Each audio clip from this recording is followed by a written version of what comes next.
afternoon, ladies and gentlemen, and welcome to the 2016 Oceanic Pro League Final. My name is Michael Hingersing, and we are coming to you live from the Piazza in Brisbane. Behind me, the beautiful Brisbane River. It's very wet. And next door, thousands of esports fans are arriving now to the arena to watch this grand final event between the two biggest names in Oceanic League of Legends. We have three-time OPL champions and title defenders, the Chiefs, facing off against their closest rivals and split two minor premiers Legacy Esports. I am joined here at the analyst desk by professional League of Legends analyst and shoutcaster Jake Spawn Tiberi, as well as BIS Esports support Bradley T-Gun Seymour, and maybe the greatest, it's a special guest, maybe the greatest League of Legends player in Oceanic history, a man who up until a month ago was playing with the Chiefs, AD carry for now the Direwolves. It is Derek Radier Trang. Welcome to you all. Of course, last year in the OPL Finals, the Chiefs beat a less than full-strength Legacy squad. So this is kind of an unprecedented thing, right? We're seeing a grudge match. It's an El Clasico. But Tigger, let me start with you. Are you excited for this, to see a full-strength Legacy squad? Yeah, I thought they were going to win last season, but then the King situation happened. Sure. Now you have him back. He's looking to prove himself. He wants to come in and say, I am the best. Right? So he's coming in hungry. And are you enjoying your time here in Brisbane? In the oh, it's phenomenal. The capital of Queensland? Absolutely phenomenal. I went for about an hour-long walk yesterday, just checking everything out. Tomorrow I have it off, and I'm going to eat at about 12 restaurants during the day. It's going to be wonderful. Not the food, just the restaurants themselves. Yeah. We'll be consuming the places of business. The whole thing. Single-handedly, be putting small businesses out of business. Let me move on to Radier. Does it feel weird for you to be kind of here on the analyst desk, or do you feel more comfortable here, given that you're not competing this? I mean, you've done so many of these now, right? Yeah, it definitely feels weird because it's like I'm just so used to being Chiefs versus Legacy and playing in there, and then suddenly like I'm out here on the analyst desk without any pressure on me, and I'm like, oh, I get to watch them play, and I don't have to stress. I can just watch them from my own little cocoon here. Yeah, and you can just be lobbing grenades from the side. Yeah, just exactly. Like, hey, I can lob grenades from the analyst desk and be like, you guys screwed up here in game one, you screwed up game two, etc., etc. And Jake, you're here. Obviously, you hosted for most of this OPL split, and then I came in, usurped your sweet spot. Yeah, thank goodness for that, because that was one of the gigs that I probably wasn't best suited for. However, much more comfortable down this end, getting to, as Radier said, lob grenades at some teams. And I do want to point out that it is nice to have you, Radier. I mean, unfortunately not playing into the games, but at least another OPL final that you will be a part of. You look very dapper in the suit, however. It's a little bit better than the Chiefs uniform, maybe. Yeah, definitely. I mean, I always look good in the suit. Actually, let's just say I look good in everything. So. Oh, wow. Such humility from the analyst desk already.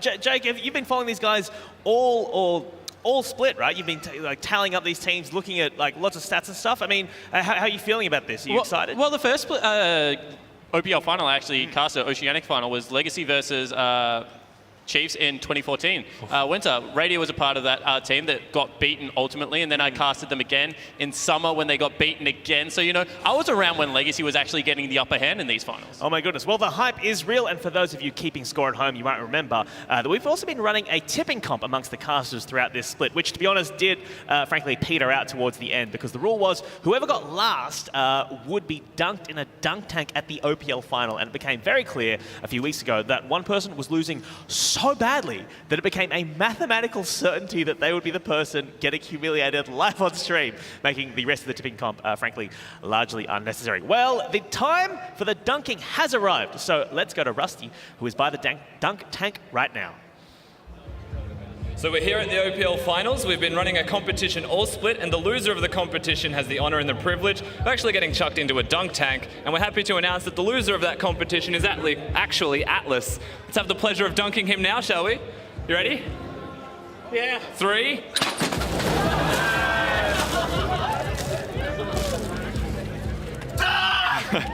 So, how's it feel? Cold, Rusty. It's quite cold in here. Yeah, okay. Yeah, no, it's good. It's good. No, it's fine now. Yeah, Perfect. We're good. We're okay. And that's why he's a play-by-play that shouldn't enter a tipping competition. It's a good call. It's a pretty good call. Yes. Good from Rusty there. That's why he's a play-by-play who should not enter a tipping comp. Tegan, you're looking keen. What are your thoughts on this? He looked really, really sad once Rusty said that. It looked like he'd been offended. Honestly, someone at home needs to gift the hair flick as he comes out of the water, because the hair flick that came off Atlas was utterly superb, to be honest. There's a sponsorship opportunity somewhere for that. I mean, because famously Atlas has, a dozen hair products he puts in to keep the coif happening. Let's move on from the dunk tank, shall we? As we get closer to the game, it is time now for the 2016 OPL Awards. The split was the closest in OPL history, including tiebreakers galore in the final week, but we at the OPL had thought a few people really stuck out, so we thought we'd take the opportunity for shout-outs and call-outs. So these are the OPL Awards for 2016. Let's start with Rookie of the Split, and it goes to Luch. Let me start with you, Jake.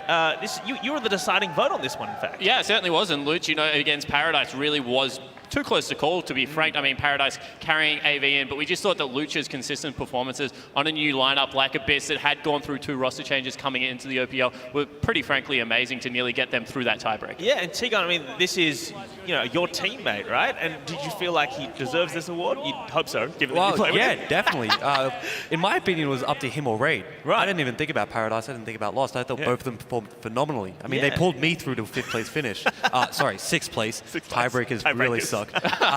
But they did a phenomenal job, all split. Excellent. Especially, I mean, Luch made the penta. The only reason he didn't get the pentakill was they wanted to dive the fountain, and I'm screaming, no, just end the game, please. I can't take it. I just want to get out of here. I mean, you do have the Rookie of the Year, but unfortunately you're still here again on the analyst test. Didn't quite make the finals. You had to mention it. Speaking of calling people out and roasting them, we've also got our next award is the King of Banter for this year, and we're giving it to Egypt, who plays support for the Chiefs. Now, let me start with you, Raider. You obviously spent a lot of time playing with Egypt this year. Does he tilt you at all when he's just going off with the bants? Well, when Adrian's playing well, everybody knows, Adrian's a happy guy. And then the moment a little thing goes wrong, he dies, or maybe he does the ADC, does something he doesn't like, he looks at the game as a 1v9. It's everyone against me. I don't like anyone. Screw you all. Spawn, let me ask, do you have any, highlights from this year from Egypt just going off? I think that the best thing about Egypt was kind of where he decided that he wasn't able to play anything that had disengaged. So for weeks at a time, he was running around on Bard, Alistar, Thresh only, trying to solo carry games throughout the Chiefs slump. So I really do think that Bryce is one of those players, Egypt rather, is one of those players that he will try and single-handedly, as a support player, pull his team along with him. He really does believe in the 1v9 mindset when his team is kind of a sinking ship. Yeah, and I mean, support players, right? You've been his opposite many times, and you told me backstage you respect him as a player, but perhaps you're not as big a fan of the banter, the old Egypt. Well, I mean, we don't give each other Christmas cards, if that's what you are. That's never going to happen. Who in the LoL community do you send Christmas cards to? Spawn. Right, okay, just Spawn, just Jake, fair. No, he's a phenomenal player, absolutely. But his banter just gets me on edge. And I'm sure that's what he wanted to happen, right? And maybe that's why he isn't the biggest fan of Kuden. Kuden just sort of flies by him. Kuden just stares aimlessly, doesn't really care. All right, well, let us move on now to the most improved player of the split, and that is going to be going to Pac-Man. Let me start with you there, Tegan. I mean, this guy is another Abyss Gaming compatriot of yours, and we're also calling it the Carbon Most Improved Award on account of Carbon won this 2 years in a row, but this year it's going to Pac-Man. I thought Carbon should have had it 3 years in a row. Third year most improved. Given him the award forever. If these trends continue, he could be the most infinite player ever. Yeah, well, I mean, we've won a couple of awards, which is great, but we didn't transition into top 4. So don't get me wrong, I am ecstatic for Pac-Man. He's done really well this season, come really far from where he was. I mean, Raider, you spent a lot of time, you spent a bit of time playing against Pac-Man this season. Do you have any thoughts on his play style or why he deserves this award? I feel like Pac-Man is one of those, because most of my experience against other professional players is just mostly based in solo queue, and generally most of the time, Pac-Man was one of those players that last year you didn't really think much of him, and then until suddenly it's suddenly you're playing against him solo queue, it's like, wow, never realized someone could have that much of an impact or suddenly play really, really well. And I think Luch also had the same impression on me as well. Yeah, exactly. I think the biggest thing is that, when Abyss qualified, it was through Pabu, and he's a very big carry top laner. And Pac-Man was known as a tank player. I mean, there were lots of, reference between him and Jack Attack. However, he's kind of transcended that now. He's a very good mage player. He's a very good carry player, as well as a tank still. So he added some string to his bows while keeping his old strength. Yeah, and that was the hardest thing to overcome, and I think that's why he got the award, is because we went from a carry top laner to a passive top laner, had to play around that, and Pac-Man decided, as you saw in the Hecarim game, he didn't care. He could play exactly like Pabu did, even better than he did, and just sort of fit our team really, really well. Yeah. All right. Well, the next award for your 2016 OPL awards is the OP in brackets L5. And Spawn, why don't you run this through us? These are teams that you and Rusty have put together. Yeah, so I took Chippy's, Carbon, Swiffer, Raze, and Aegium, whilst Rusty took Chippy, Spook, Choo Choo's Lost Rogue. So starting off with my team, I mean, Chippy's had one of the most impressive top lane splits I think I've ever seen. And that's off the back end of a split where Tally went absolutely nuts. And then, of course, Carbon leading his team to another minor premiership. Swiffer, for me, is the most valuable player in the league, although his team didn't have a great split. Raze, I said if I was going to start a team today and I got given an 80 carry, it would be Raze. And Aegium, you just got to have him around because he's a heck of a good time. I mean, do you guys have any other thoughts on this? I mean, Rusty chose a few different plays. He had Lost in there. You know, do you have which side of the fence do you guys fall on? I think Lost is overrated. I know Spawn agrees with me. He's a player with a team of 4 people built around him that just couldn't do it. I know, great. It's not an AD meta. Unlucky.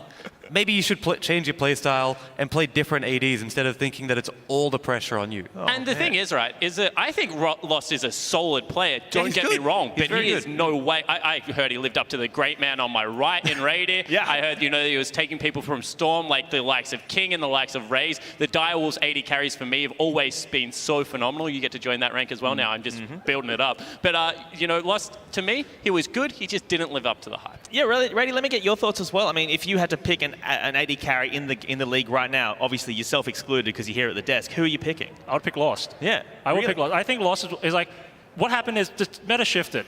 You can't hard carry anymore as 80 carry. It's very difficult. But he just played with that mentality for so long where the team was built around him. Have you heard of an 80 carry called Deft, by the way? His team just went undefeated in LPL. He does kind of okay in that role. I know why he picked Lost. It's because he used to be on Chiefs Black. All right, well, our last award today is going to be the MVP award. This is the best player, the most valuable player in the league, and it is going to go to Big Daddy Carbon, who took his team to a minor premiership for Legacy for this split. Jake, let me start with you. That name, Big Daddy Carbon, I'm taking it from you. Yeah, the big boss diving into Baron Pits, picking up steals for his team. I mean, Carbon does absolutely everything from making kale shakes in the morning to tucking them into bed at night and winning the minor premiership in between. He is one of the most inspirational people in Oceanic League of Legends, in all honesty. And, Carbon, he had a fantastic split and really did make a name for himself on the Rift. Not just the shot calling, but actually putting big numbers up for himself. Yeah, Rady, did you have a lot of time to against? I mean, you guys played a lot against Legacy this year. Do you feel like Carbon is a worthy MVP? I definitely think Carbon is a very worthy MVP. Even last split and then the previous splits before, I always viewed Carbon not as an impactful player. I always view him as an out-of-game impactful player, where he could always hold his team together, hold his team psychology together, really look after the kids, as Jake Swanton so tastefully said. But really, with the double most improved player, although it's kind of a backhanded compliment because he had a lot of room to improve, but he's really improved now. He's really stepped up, and he's no longer the kind of just out-of-game carry. He's really the in-the-game carry now. And when you see Tally go off, when you see Choose go off, when you see King go off, a lot of that is really on the back of Carbon. And that's why I really think he's really come into his play this split. All right. Well, earlier this week, we spoke to both teams ahead of tonight's game. And before we throw to this, I saw a preview of this video today, and oh my goodness, shots are fired. So if you are a fan of trash talk, of esports drama, or of just good old-fashioned pre-game mouthing off, you do not want to miss this. I look at all of their players, their summoner names, and it just kind of triggers me a little bit. And every time, I'm looking in Twitch chat, looking over our VODs, and I can see all those little legacy names in the Twitch chat being VM'd to us and cheering on the other team, it just gets to me even more. Chiefs. I hate the Chiefs. I hate the Chiefs as a brand, as a colour, as a logo, as a club. I cannot stand them. I see Legacy as, I would say, a simple team. When I think of the Chiefs, I just think of a sneaky snake. They always mind game you. So especially Bryce, he's just someone who will just rotate mid, and you'll be like, oh, careful mid, but then he's just sitting in the bush. And so when you go to rotate, he's just sitting in there and he kills you. And then everyone's just like, oh, Chiefs cheese again. What Triple said is actually quite true. When he called Choo Choo's mediocre, he's a good player, but he's incredibly inconsistent. So he has potential to be really good, and he has potential to just kind of shit the bed. Maybe I'm just too nice. This whole, Carbon being the mighty leader, keeping all the kiddies together, being an amazing shot caller, has been overhyped. Spooks, I think, just wants to be a little bit like me, really. The first couple of times I played him, he was generally pretty quiet on stage. He was just, a regular guy. But over the years, he's kind of just turned into this monkey, just this absolute baboon on stage. He's cocoon! He's cocoon! Kill him! Yeah! Woo! It's good to just let it all out, I suppose. I think it would be on King to carry his team, but we won't be able to. Chiefs, a team with one carry, just 4 supports. If I could say something to Carbon before the game, I would say I find it admirable that despite 2 years of losing to us, you haven't retired yet. Most years I have to talk about form and how good I think we are and whatnot, but this time around, we won everything. In the middle of every split, we start losing, and Legacy, they just always start talking so much. And it's like, we get to the end of the split, and then we make it to playoffs, we make it to finals, and then we just win anyway. Shots fired. Oh my goodness.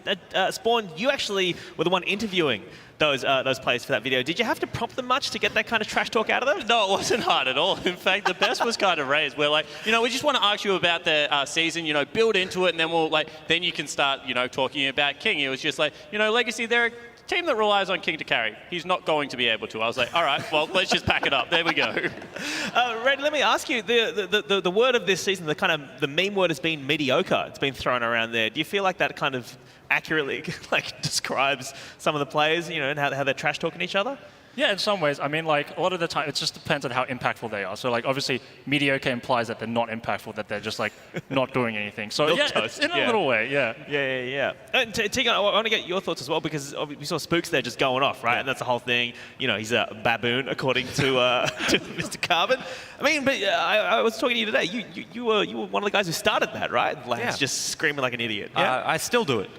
I apologize to my team if they don't like it, but it's great. It gets all of the point of it, though? Is it pent-up stress? Are you trying to intimidate your opponent as well by yelling at them? Well, when they're next to you, sure. But I do it at home as well, just because it gets rid of all that stress, all the worry. When you're alone in your room playing solo queue, I don't even still have screaming. to be playing games. You just imagine there's someone I don't like there.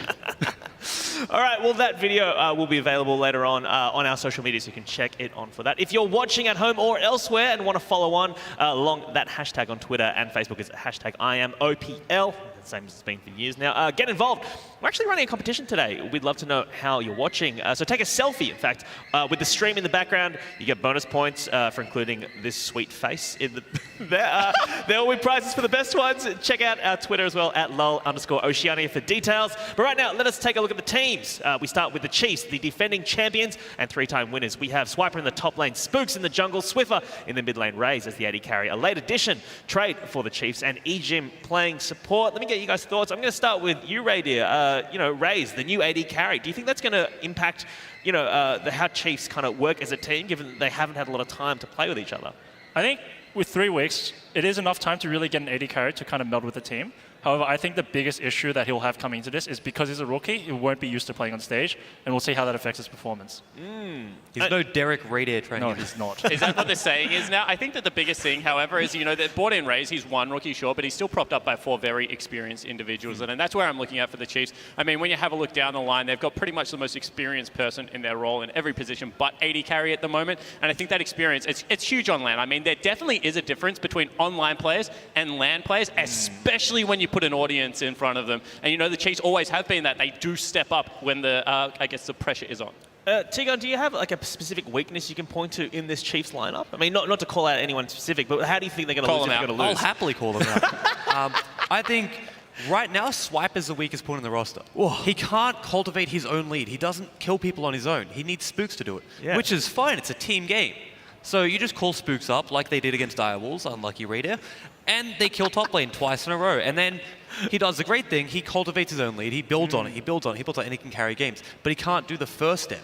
And that's sort of a problem. Other than that, they're just a strong team. All right, well, that is the Chiefs, their opponents. Legacy, your split 2 minor premiers. Let's take a look at their lineup. It's Tally in the top lane, Carbon in the jungle, Choo Choo's in mid lane, King as AD carry, and Kuden in support.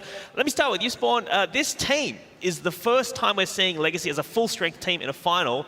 Obviously, last year, King getting banned. I mean, are you excited to see this team kind of pull together finally? I think everyone's excited to see them finally get 5 men on Summoner's Rift and, really take over. I think that we look down at their bottom lane, they're probably one of the most improved bottom lanes across this split in the league. I mean, your boy King as well as Kuden down there, they're really making waves at the moment. I think that Kuden was kind of underrated and slept on a lot, and then came out in the semi-finals and had an absolutely classy performance against Avant-Garde. So lots of pressure on the newer members. They are quite young, and we'll see whether they can step up on land and really take it to the Razian bottom lane. Yeah, I mean, Rady, you've obviously played against Legacy. They managed to beat you guys out, or both of your teams out for minor premiership. Where do you see their strengths in this final tonight? I really see their strengths. Stylistically, Legacy have always been very top side focused. So really, Carbon's really good at facilitating Tally to get ahead. And even in the lane swap meta, you'll see that the moment you get any sort of freeze, Tally will go straight there. They'll try to cultivate as much lead on Tally as he possibly can, because Tally, I think, like Seagun said, is really good at cultivating his lead and pushing for victories. And a lot of times you'll see that, especially I think in this final of the last bit, Tally was a monster. He actually went off. So I really want to see Tally to step up this in a series against Chiefs, and I really want to see how Chiefs will play with the new bottom lane. I think you got to look to Choo Choo's as well. He performs really, really well in high pressure situations. Because to be quite honest, he was mediocre over the season. He was really inconsistent. That's okay because you have such a great team around you to pick up for your faults.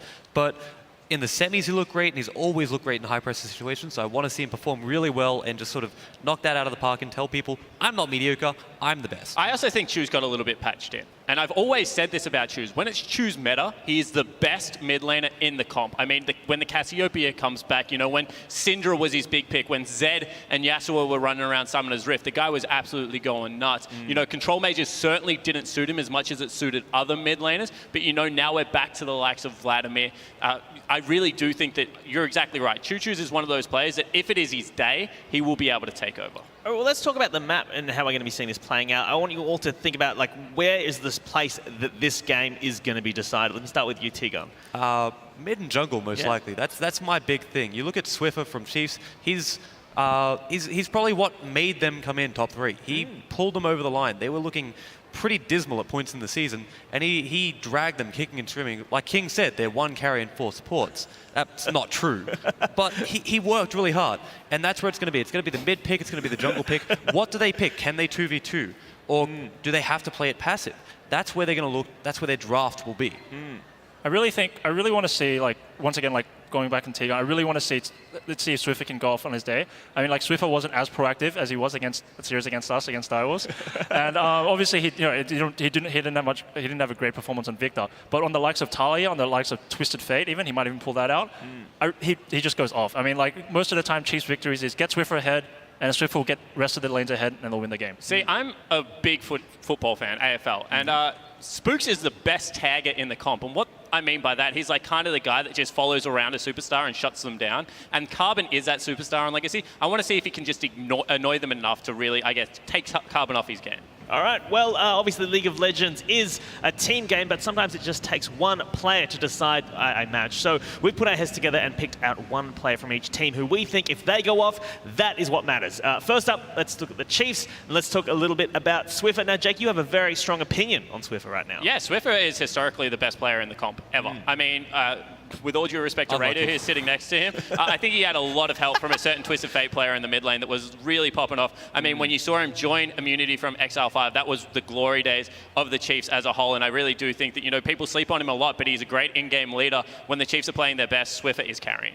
Yeah, Raider, what was he like to play with when you were spending time with him? I mean, what are his strengths, what are his weaknesses, and how does he go off? I mean, as a Chiefs, classically, we were basically a macro team. And when we didn't know how to macro, we didn't have a clue. So thus, no Swiffer, no clue. And he was basically, when I was on the Chiefs, he was basically a shot caller. If he wasn't shot calling, we didn't know what to do. We would try to do certain things, and it just wouldn't work out. And we did have a really dismal split until he came back last split. But what Swiffer brings besides just pure statistics, he does bring a lot of things outside the game, where he can say, okay, out of nowhere, like we're just losing. I was like, this is what we're going to do. And then suddenly we're just back in the game we've won. That's probably why he did really well when he was just hard carrying. Because if he's the shot caller and he's the one that's fed, he knows exactly where his limits are. He knows where he can and can't go. That's also why he probably does well on, like was said before, twisted feet and other roaming supports. Because if you can go off and you're shot calling, your team knows what's going to happen. You know, all right, we got to be here. And he's going to set that up and make it work. All right, well, it is no surprise that for Legacy, our X-Factor player is also this split's MVP, their captain and jungler, Carbon. Now, we've already spoken a fair bit about Carbon, how he's an impactful player both on and off the field. Let me ask you guys a question. Like, Tegan, how has he improved over this split? Because you were saying you want him to be the best improved 3 years in a row. Let me talk about differences between early split and late split Carbon for you. It's just a matter of perfecting everything that he's doing. He's looked shaky at times. Don't get me wrong. He's the greatest player that I've seen for quite a while in terms of just overall full package thing. He's great out of the game. He's great in the game. He does everything well.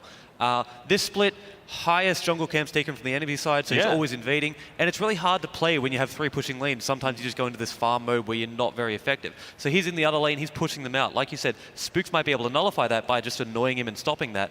But that shows he's ready to be aggressive. He's ready to take chances. And I always say it's better to take way too many chances than take none. Because if you take no chances, you just slowly lose games. And that's just a horrible way to play. Yeah, I mean... I think the other thing is that when you have a look at Legacy, people talk about their 3 carries. And I'm a big fan of, if you're talking about all 3 carry lanes, then the jungler or support is doing something incredibly well. And with all due respect to Kuden, who did get much better later in the split, there was a reason that Legacy was still winning early in the split. And it's because even through substitutes, through, Kulo playing, through Minky playing, it really was just Carbon, once again, pretty much solo carrying early games for his team. Yeah. I mean, like, when you have, like, as a carry, if you don't have support from your support or your jungle, it's really hard to kind of just siphon resources to yourself, get yourself ahead. I mean, it's really hard to 1v3 at this level of play. And what actually improved most about Carbon from last split, I would say, although it might sound underrated as a jungler, I think his mechanics have actually really improved. I mean, back then, like in 2015, when I thought of Carbon, I thought, good jungler, no mechanics. We are but moments away from throwing to the actual games, and there is still time for Carbon to get banned, as is... No, please no. But before we do that, I want to grab your guys' predictions. I want who you think is going to win and what you think the games are going to be. Let me start with you, Tegan. Yeah, so knowing that there's 2 Chiefs apologists here, I mean, you might be able to die wolf, but come on. I'm going to go Legacy 3-1 and just prepare myself for what's going to be a really brutal roast. Yeah. I don't like you spoiling things, but yes, I am going for Chiefs. I think it'll be a Chiefs 3-1. However, I do think that whoever wins the first game is just going to win because psychologically it is so difficult. Like, I know the Chiefs, it is so difficult to come back from it just being down. I think that this patch is really going to speed up the gameplay, and that it's very, very snowball in my opinion. So I think that this is going to be a 3-0. I think that it's going to be the Chiefs that pick it up. In saying that, if this goes to a best of 5, if it goes to 5 games, I think that Carbon and Legacy are mentally tougher than the Chiefs right now. So if it does go down to the wire, as it has in the past, I do not think the Chiefs win. I think Legacy pick So you're it up. hedging? No, I'm not hedging. I'm saying it's a 3-0. Did you not listen to that? I think you just qualified saying it could be a 3-2. I said if it's a 3-2, the 3 goes to Legacy. As a moth just attacked me as well. Well, last split, it was 2-2, and what happened? It was Chiefs vs Legacy 2-all. Yeah. What happened in the 5th game? You picked up a pentakill. Exactly. They don't have you anymore. That's all I wanted to hear. That's all I wanted to hear. So I agree with you since I'm not in that team anymore. I mean, can I ask you, Tegan, you're the only one on this desk so far who's gone hard for Legacy. But let me flip it around. Under what circumstances do Chiefs beat Legacy then? What needs to happen for that to occur in your mind? I actually think Spawn's right. And if Chiefs are going to win, it's going to be a 3-0. Yeah. I don't think they're going to win a close series. I think if they're going to win, they just start snowballing early in the series, get first blood, get the first game. And Legacy, their nerves on land might show. I spoke to their coach, and he said there's no nerve issues. Everyone's great. Of course he's going to say that. He's not going to tell you, exactly, oh, we're nervous. right? He's not going to divulge that to me. But I think that's the only way Legacy loses, if Chiefs just start a steamroll early and don't let up. And the problem is that now it's standard lanes on the current patch. Sure. I mean, lane swaps just don't exist. And it is so much easier for Spooks to do his job in standard lanes. I cannot, that is the biggest thing to me about this. I mean, I honestly think that Carbon got a little bit screwed on the patch because he was such a good double jungler and then a good turret diver and securing freezes for his teams. However, that is no longer a viable strategy in League of Legends, and Soulstrike's better have prepared the team well. All right, well, that is just about enough from us here at the Analyst Desk. We'll be back in between games to give you all the answers to what happened, and I'll be listening to their wisdom. But get hype, because we're about to throw to the arena and see our players enter and get into Game 1.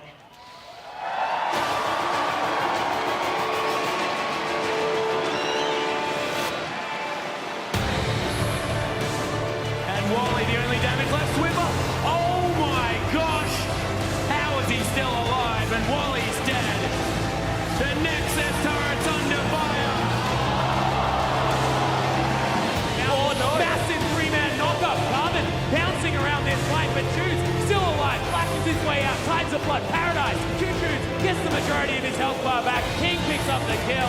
And this is going to be a Game 3 victory for Legacy. Blood is the ultimate flying through for Raze.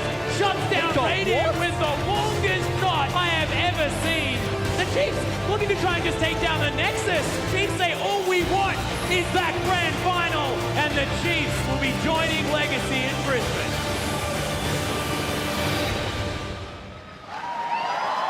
Welcome to the 2016 OPL Grand Final.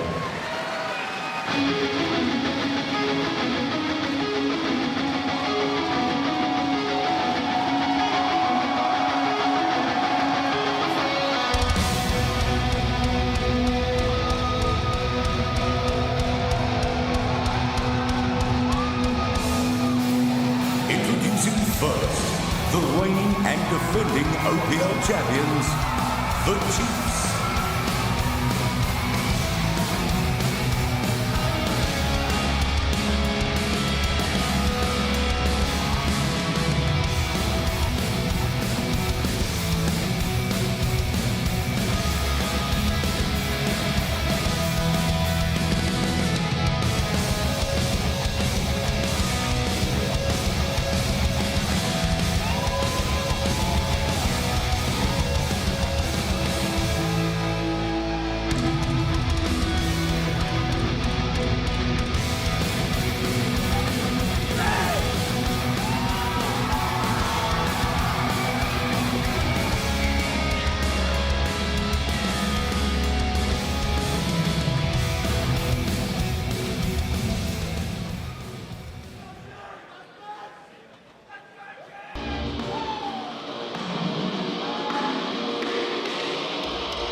Making their way to the stage, the current OPL Legend title holders, Legacy Esports.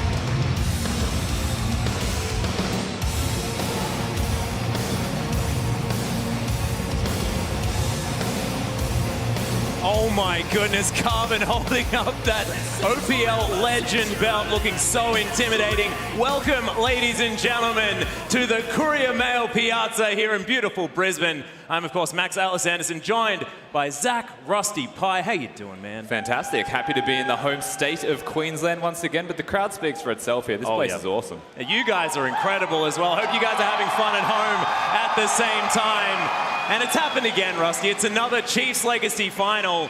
But there's some fire in the air. Of course, the first time that it's been the full Legacy roster here in the OPL. Absolutely right. We look at the history of these teams, just the OPL finals in general. We've had the Chiefs in every single one. Legacy in the last three. We've gone from 3-0 to 3-1 to 3-2 victories for the Chiefs. Could this be the one? Yeah, I don't know. Is it going to go to 3-3? Not entirely sure, but let's have a look at the Chiefs lineup first, as it is going to be Swipey. You can see him right there on the top side of the map. Spooks is going to be in the jungle. Swiffer in the mid lane. Raze is the AD carry, taking over from good old Radier, and Ejim as well in that support position.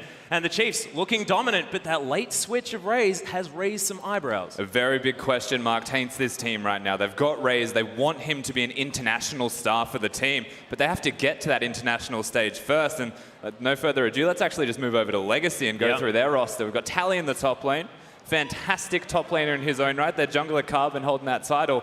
He was so confident himself. Oh, yeah. That's a team with Shoes in the middle lane, no longer mediocre. AD carry King support Kuden.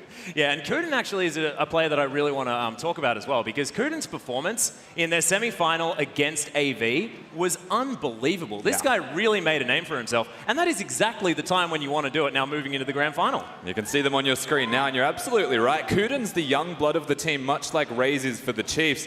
But this performer actually shows up massive on a semi-final stage, and we'll see if he can replicate that again in the final setting at this live venue in Brisbane, because it's even more daunting now than it was before. Yeah, most certainly is. And of course, he's across from Ejim as well. And we know he's the king of bants, fantastic, hilarious, but he's also ridiculously powerful when he gets his hands on any of these engaged-based supports, and that is not Kuden's style. Not at all. Very much conflicting styles between these teams. People look at the Chiefs and Legacy's bottom lanes as a lineup and say that the Chiefs have a massive advantage. They've got the aggression now with Raze there. Ejim's always going forward, always trying to find those engages, but it's just a different style when you look at Legacy. Yeah. King might be aggressive. He plays like he's got a Soraka with him in every single game, but Kuden's able to facilitate that strength, let him be aggressive and move forward as the one-man unit. And I think the other place where it really differs is in that jungle, of course. We've been talking about Carbon a lot this evening, the man picking up the MVP here in the OPL, and well-deserved at the same time. But him and Spooks, very different style. Of course, Carbon invades more than any other jungler. Averages 25 creeps in the enemy jungle taken, and Spooks is, of course, second,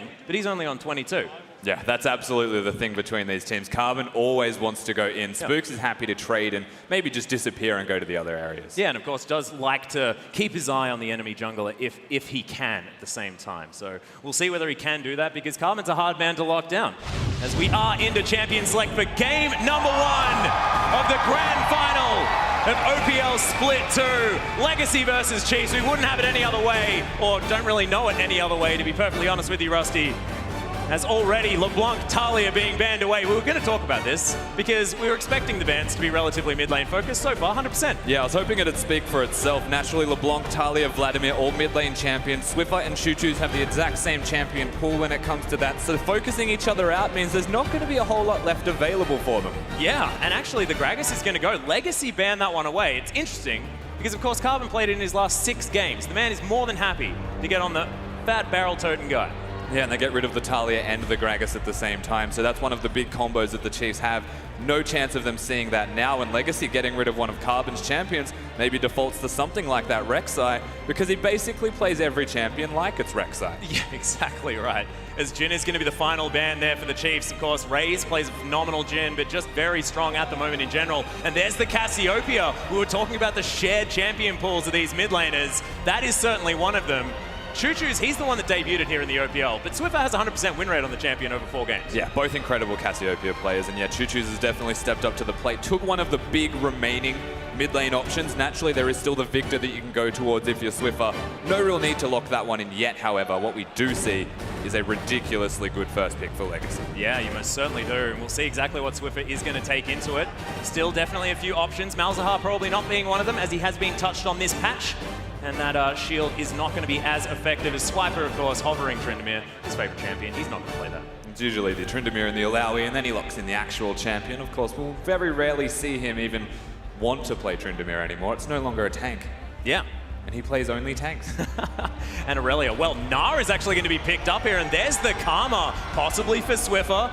I wouldn't like to see Ejim on. It doesn't feel like an Ejim champion, but definitely strong couple of picks here for the Chiefs, but maybe showing their hand a little bit early. And that's because it's not an Ejim champion, right? Plain and simple. We've got ourselves Swiffer's champion right here, and I will be surprised if it is anywhere else. The Gnar also has the ability to team fight, can split push, should be able to combat what Tally will have to offer regardless of what he plays now. However, Aurelia is quite good into Gnar and should be considered here as a pickup for Tally. Yeah, well, that's exactly right. And Swiper has been showing such fantastic games on the Aurelia at the same time. It's interesting that he'd pick a champion that has struggled in the matchup.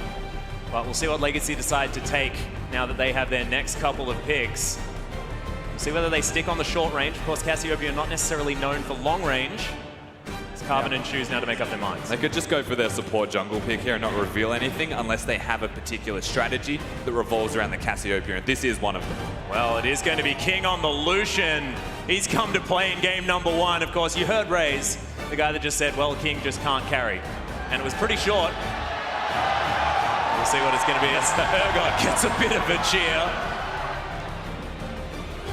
As Ray's now thinking about the Twitch, but Carbon back on the Rek'Sai, of course, does like to play anyone like it's Rek'Sai. Yeah, absolutely. So gets the best champion for Carbon. Also, King getting that Lucian works with the Cassiopeia. Mentioned before very briefly that it is a composition thing, and the way that it works is you stand behind the Cassiopeia as the Lucian, and you're always going to be safe and able to do damage and output to the closest possible person.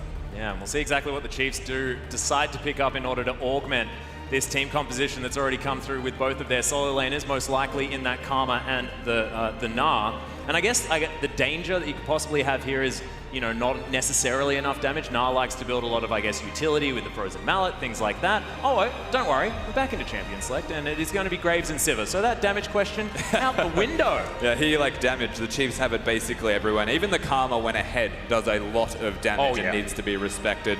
The Chiefs team composition now has fantastic output in multiple areas. They have multiple strategies they can put in place now. Raw team fighting with the Gnar when he hits Mega, or 1-3-1 split pushing. Well, now you can see Legacy to make up their minds. Braum going very far through this draft. Did slight nerfs, I guess, hit Braum, but I mean, a little bit less damage on his Winter's Bite and less damage on his passive. Not going to do anything. Still stuns you after 4 auto attacks, which is busted. So he's still going to be hovered here for Legacy. We'll see whether Kuden decides to pick it up. Looking very confident as you see the man on your screen, but moves back to the Trundle. His pillar placement in the semi-final was god tier, and his tallies Aurelia at the same time. Legacy, they've come to play today. We said it was good into Gnar, so not a surprise to see the Aurelia there, but it is great to see Tally picking that one up for himself. He is a dangerous carry player, especially for some reason against the Chiefs. It just kind of happens. I feel like he just gets a little bit riled up. Of course, we know the rivalry. This is Chiefs versus Legacy. And if anything's going to set him off, he's a Riven player. I mean, just generally, you're a little bit angry when you're a Riven player. He actually even tweeted today saying just having fans around or the crowd here actually just amps him up and he can see himself getting the W. Well, we'll see whether what he sees is actually going to come true as the Chiefs looking to round out their roster. Will be, I guess, theoretically either a mid laner or a support, but we're expecting to see a support here, Rusty. We certainly are. The Braum being hovered could have been Kuden's onus to Ijim, saying, do we take it from him? Of course, the Karma can still be flexed. Would be shocked to see it done. Wow, it is going to be, unless that's a Gnar support. Haven't seen that one before. Yeah, nah, okay, good. Lissandra is going to be locked in for Swiffer, though, there in the mid lane, so taking that into choose. So a lot of AoE, CC, and damage coming out of both of these mid laners. Yeah, that's actually huge. So the Lissandra pick actually locks down what the Chiefs can do as a comp now. They've got fantastic chase. They can engage on you incredibly well with the Sivir and Karma combo where they speed you up and you just move at incredible speeds. And if there's one thing a Gnar needs, it's actually to go fast so that he can catch you. Yeah. And they're very much a flash-reliant team, though. So every time that flash is available, the Chiefs will want to 5v5. Yeah, and this is actually a really old strategy. We've seen Lissandra Gnar picked up across the world, and it was possibly about a year ago now, something like that, maybe a little bit less because my memory's terrible, but Lissandra Gnar has always been something that works out very, very well, just because you can layer so much AoE, and if you get that big Gnar on Swiper into a wall, then there's a high likelihood everyone just dies with Graves, Sivir, and Lissandra to follow up with the damage. Yeah, pretty much. You hit one, you hit both. The Chiefs' team composition is very much dangerous, Atlas, but Legacy do have an answer with the Cass. Yes. They most certainly do, and they've also got such powerful lanes as well in the fact that that Lucian able to do so much damage early on. And we've been saying it a lot, the word damage, but both of these teams ready to go really hard in game number 1 here of our grand final. And we want to hear from you. Use that hashtag LGCWin if you're a member of the Legacy Legion. Or use the hashtag CHFWin if you want to see the Chiefs take home another W. Legacy have been getting closer and closer each time. And we'll see whether this is the time to topple the Chiefs or whether the Chiefs can make their way overseas once more. I have to say this feels like it's going to be the closest final that we've ever had in Oceania between Legacy and Chiefs. I'm certainly ready as the players are too are onto the rift for game number 1. Choose and Carbon holding hands, moving out onto the rift, and of course 6.15 means there aren't going to be any lane swaps. Yeah, they both have tails. Welcome to Summoner's Rift. That completely threw me off my little groove I had going there, Rusty. Nailed it. I like it, but it is going to be the 5-point defense system. King waiting in this brush up here, and we'll see whether any early shenanigans are going to come down as Ijim misses. Of course, that first point of damage is incredibly important. Well, it's the motivator if you hit the first piece of damage with the Karma's Q. The second one will naturally connect. You can see King placing that ward was a sign that he doesn't actually want to be there, trying to hide himself. and his support in Kuden. They may be just kind of baiting a lane swap out of the Chiefs, but no one lane swaps anymore. No. And so that's out of the window. Realistically, we're just going to have people hitting each other at level 1. Just don't want to see that late invade. Minions See whether have anyone's going to spawned. come over and steal their chickens. You don't want that. Also starting on the same side of the map here, Spooks and Carbon, blue side and red respectively, working with their top laners. And we'll have to pay attention to how they path themselves, whether they want to get the full strength gank onto the bottom lane with the max experience gain, or if they want to change it up halfway recall and maybe gank somewhere unexpected. And is that something we're expecting here out of either Legacy or the Chiefs at the moment, that bottom lane focus? I mean, what I will say is the bottom lane focus for Legacy is quite important. The Chiefs don't exactly need to go down there. Raze is a massive carry, though. We are going to have a slight pause here in game number 1 as the crowd goes wild. It's absolutely fantastic. Thank you very much for the support, everyone, as laning phase, not quite to get underway. Minions have crashed in the mid lane, but so far, not too much. We can actually talk about the 2v2 because we saw the hover of the Braum, and Braum Lucian is something that's incredibly strong. Yeah, it is. But now with the Trundle, is that going to struggle here against Karma Sivir? One of the unique things that the Trundle will actually have is you can place the pillar down, and if it connects, Sivir can't spell shield anything realistically. She's actually just stuck on the other side of the pillar, and the Lucian's able to dash forward, do all of his damage. The 2v2 with the Braum naturally is going to be better, especially against a Karma when you can block all of the damage. Same thing with the Sivir Boomerang. But if you play it right, and we know Kuden's a fantastic Trundle, I think you'll find that 2v2 fairly evenly matched. It just comes down to how they play it out. Well, we'll see whether they are going to be able to play it out well. Looking across the lanes, however, we're seeing a bit of a theme here for the Chiefs because they can clear minions extraordinarily quickly, especially on that bottom side of the map, utilizing Karma as well as Sivir. Could this be a strategy here to try and shove things out, try and get that first turret as quickly as possible, something like that, free up some space? Entirely possible, and the big question is which lane they're going to focus, because a Sivir and a Karma, when they get levels and move speed that comes out of both of them having those levels, you might actually see them go towards the middle lane, where Lissandra is actually able to engage for them and get that kill. The same thing applies with the Mega Nut. So they have two options that they could attack. Legacy need to be quite careful and quite vigilant with where they're going to be past that 5-minute point. Yeah, and we've just found out, ladies and gentlemen, that it is a slight audio issue in-game. We will have it resolved as soon as possible and get us back onto the riff for game number 1 here for this grand final. And already, things getting intense. No shots to be fired and land on either side, but Ejim has thrown out 2 Qs. I'm just excited to see what will happen after that first blood, after that first move that one of these teams has made, because it's going to be so important. The desk mentioned momentum. Both of these teams need that for this game. Absolutely right. Spawn said it himself. It's quite snowbally at the moment when you look at Summoner's Rift in 6.15 and beyond. The first turret blood, or the first structure bonus, as I'm from now on going to call it instead, is very important. 400 gold. If it coincides with a Rift Herald afterwards, you'll find it a massive strength on your top laner, who's able to take away the game. Swiper can solo carry for his team, as can Tally if they get that ball rolling. Yeah, they most certainly can, and we'll see which one is going to be able to take that, because we're talking about form heading into this series, and it's very, very interesting looking at the paths for both of these teams, because Legacy came off a 3-0 victory against Avant. Very impressive when they did so, but just before that, it was 1-2 against the Direwolves. Direwolves looking fantastic against the team, and it was a little bit of a worrying sign.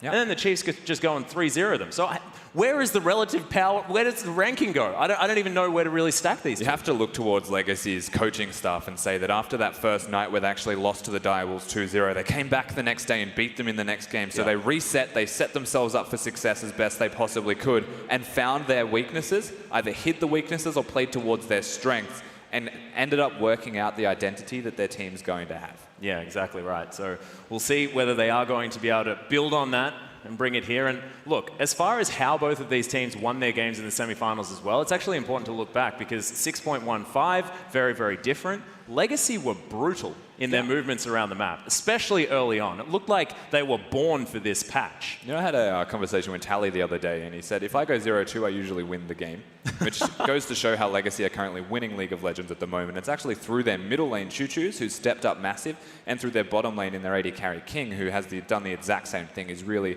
made his mark now in the semi-finals run. Tally can go off, Tally can carry, but he doesn't even have to anymore. And that's the beautiful thing of it, whereas you look at the Chiefs, they're all just firing. Yeah, well, the thing that's really scary about Legacy when you talk about it like that is the fact that now Tally's playing Aurelia. So even if he goes 0-2, he'll beat Aurelia in the late game. It won't even matter. And you're talking about the cannons of Legacy being Choo-Choo's and King. Yeah. Well, they're on Lucian and Cassiopeia. If there's damage potential, I mean, those two champions pretty damn good in that department. Yep. And the Lucian can also kite away from the Na. When you look at the engage, he actually has mobility there, whereas Siva just presses her R button and screams really loudly and tries to run quite fast away from the enemies. Isn't always going to work if they get onto you in the first place. Not only that, they've got the Cassiopeia on the side of Legacy, which means the W will keep you grounded. You can't flash to safety, so if you're caught, you are definitely dead.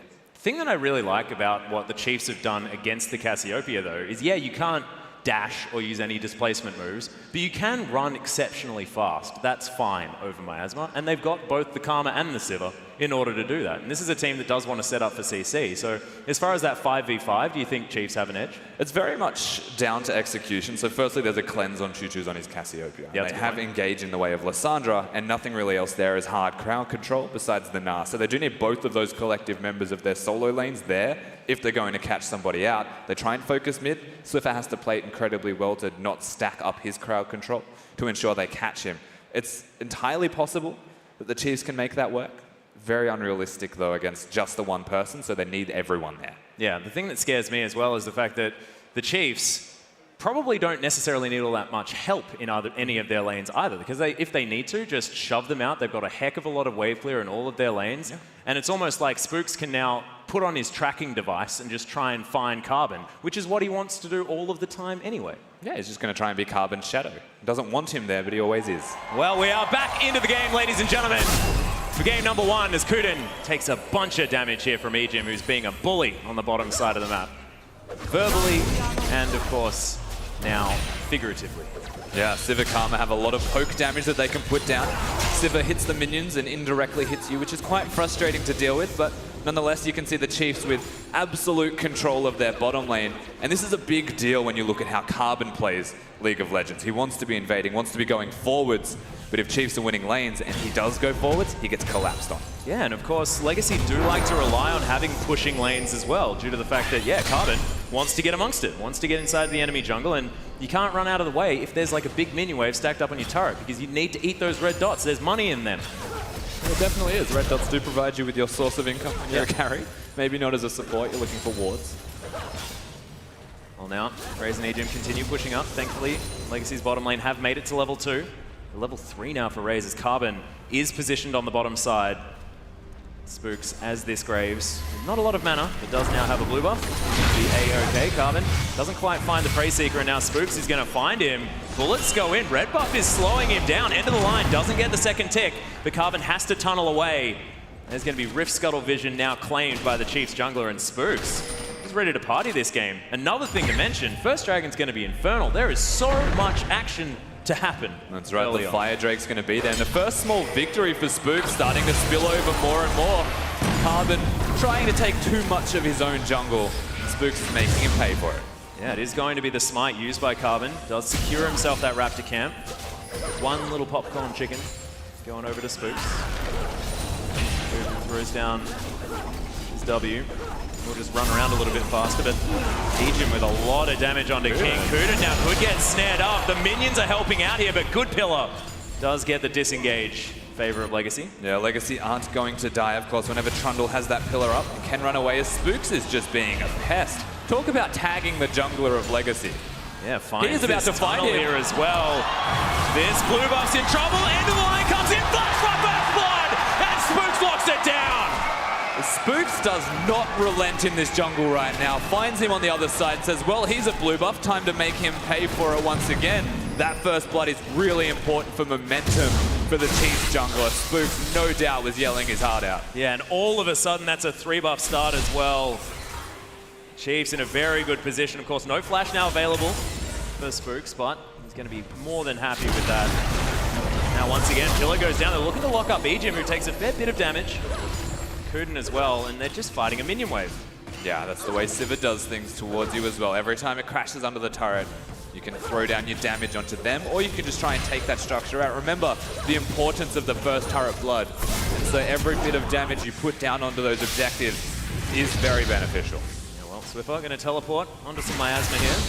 Now has himself a Negatron Cloak. Isn't going to be too worried about Choo's damage. Isn't going to have a lot of damage himself. Tally and Swipe. We're just going to check in with the top lane. Are you expecting too much action here, Robert? I'm honestly not expecting a whole lot. Of course, Aurelia does do well into that matchup. You can burst the Gnar out when he's in mini form. Just go through the minion wave and get towards him. But I'm looking more at the first recall for the top lane when there's a sheen there for Tally on that Aurelia. Well, he's actually going to recall right now, so you may have your wish this instant. Heads back home. We'll see exactly what he wants to pick up. That's going to be the sheen. Rusty the Prophet still here. Tally top lane. Your first test, and you passed it. Fantastic. Carbon now is going to clear out this Rift Scuttler on the top side, now trying to get himself back into this game, into the swing of things. And the enemy jungle, coincidentally, placing vision because Spooks just keeps coming into his. Well, he's going to be spotted out. The Spooks quick draws over. Looking for Choose. There's the claw. Swiffer has level 6. Choose doesn't. It's a decent opportunity, but no flash going to be burned here by the Chiefs mid laner. He's pathing actually out of Spooks to try and get in that bush unnoticed. Of course, Choose being level 5 doesn't matter too much. Swiffer wasn't in range after that claw to find any kind of kill there. But speak of the devil. Oh, Spooks, that is so rude. All of your jungle. Yeah. All of it. Just smites away the Toad. Heads back to calm down. He does. You can see Swiper, he's actually going towards what looks like the Frozen Mallet build. What's your personal favorite? Do you like Black Cleaver or Frozen Mallet? I'm a Black Cleaver guy, but it depends if you want to speed yourself up or slow them down. It really is a matter of preference. Aurelia, if you can kite her, then you can do well. Yep. There's no minion wave. I would say arguably the Frozen Mallet is more valuable. He's going to find Ejim, but the snare's going to come in. Swiffer down as well. Look at the damage as Swiffer gets exhausted. Nice time bought by Legacy as he ults himself. Massive ultimate from Choose at the same time, but no one dead just yet. Swiper makes himself in there as Tally takes so much damage. Kuden now in the brush. He's going to be fine for the moment. There's the pillar to come down as well, but Hyper goes off. Swiper wants it. He's going really far in, but almost has Mega Gnar. Chiefs do back away in the end. Oh, that was close. That was super close to getting any kind of kill at all, but nobody goes down and just blinking health bars to be seen. A lot was actually burnt for it.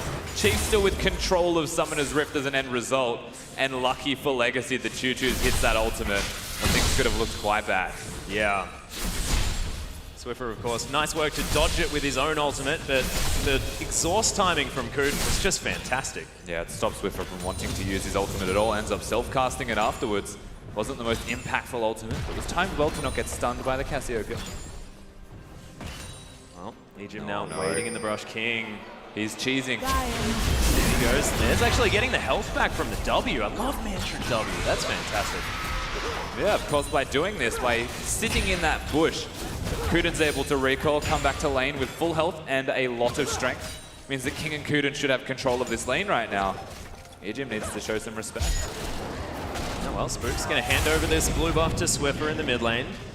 So Raze, no real problems as far as dealing with the minion wave now with that BF sword as well as the boots. That's a serrated dirt completed here for King. The armor penetration going to be very important. We'll see whether he can close that CS gap now with that added item.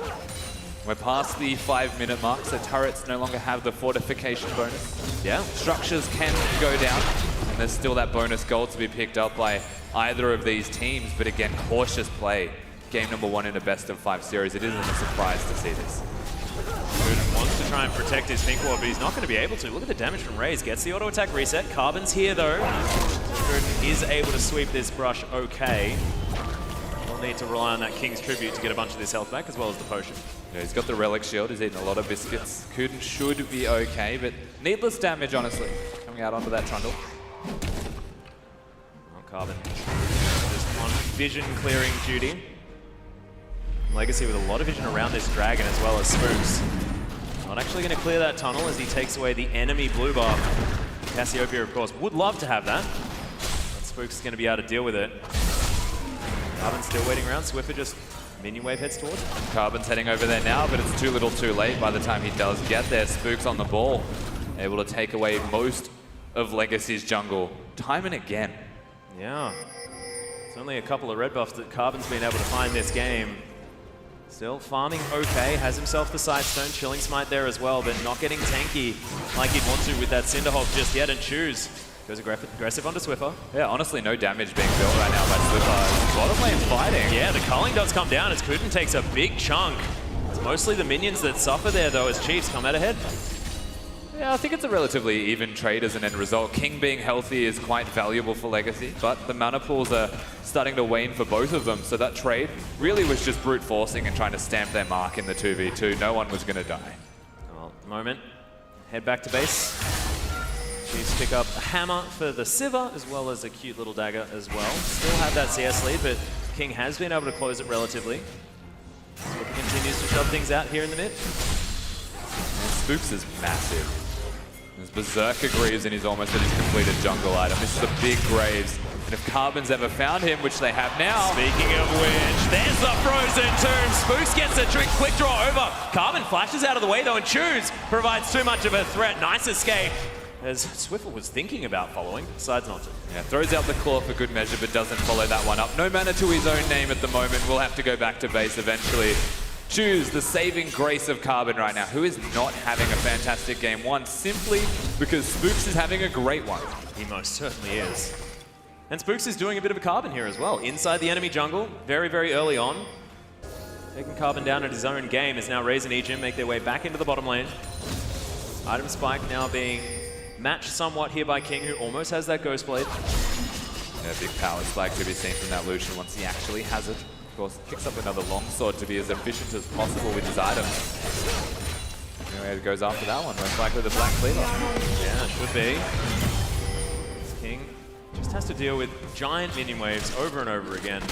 Raze not really letting him have too much fun at any 2v2. Swipe has completed the Frozen Mallet. That's the thing, he's going to be perfectly fine farming. It's around this time when they want to utilize that Lucian who's been farming up, and Chiefs are the first to actually say we want the Drake. He's getting chunked out. All of that vision just left there for Legacy, as this one is going to fall down. Spook's able to lock it up. Legacy just battening down the hatches for the moment. Not wanting to fight this Chiefs lineup, despite the fact that the Chiefs, it's only 100 gold. There is nothing in it here at 12.5 minutes. Yeah, and they're still going to be trading. They hear the scream of the Drake dying, so they move over towards the Rift Herald. We haven't mentioned how good Legacy are at taking out neutral, but once that Baron spawns with a Cassiopeia and a Lucian in their composition, they can shred it. Certainly can, and Ward's going to go over. Swiper with good position on the Meganar as ultimate goes down on the bottom side. Good snare onto Kunin, who's using the subjugate to quite great effect, but there's a flash. My God, the damage, and Swiper's taking out Carbon as well. On the top side, it's a double kill? What is going on? Swiper just gets him in the pit. Swiper gets 2 kills onto the people doing Rift Herald, not done. Choose is here, nice stun comes in as Swiffer trying to save his top laner. He's still alive. He's slowed. Oh, this is ridiculous. That is exactly what the Chiefs want in this game. That's a momentum builder across the board.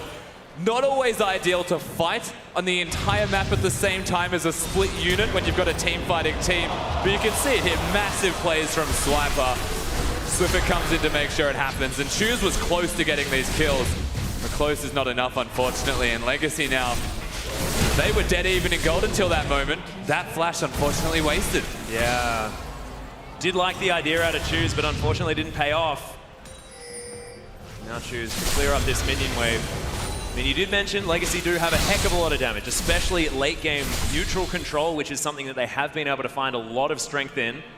It is only 3,000 gold lead here for the Chiefs. It's just massive that the top side of the Chiefs is successful at the moment. This is Legacy's recipe for success. You've got Raze who can step up and be huge on the side of the Chiefs, so they can carry in every single position, but you do rely on Choo-Choo's being big, and he's being kept down. He hasn't actually found those kills. Tally is now in a hole. Yeah. The other thing we have to mention is the fact that first turret did fall down in favor of the Chiefs on the bottom side. That is why these duo lanes are now on top side. Was Raze shoving that minion wave into King and Kunin. Also just don't think Swiper really, Tally rather, doesn't want to 1v1 Swiper. That would be dangerous. He'd be asking to die. And only now, because the wave is super pushed and Swiper doesn't have vision, he's showing respect, will Tally be able to farm like this. At the moment, at least, has that level advantage, having cleared out that big wave. Swiper going to pick that one up. Raze poking his head in. He's going to find too much. Good circle of frost there from Swiffer. Locks down Carbon for the moment. Eats through that rage bar. Will keep himself healthy as the blue buff should now go over to Choose for the first time. Yeah, Choose is going to be super happy about this. Of course, means the Cassiopeia has a lot more lane control in the 1v1.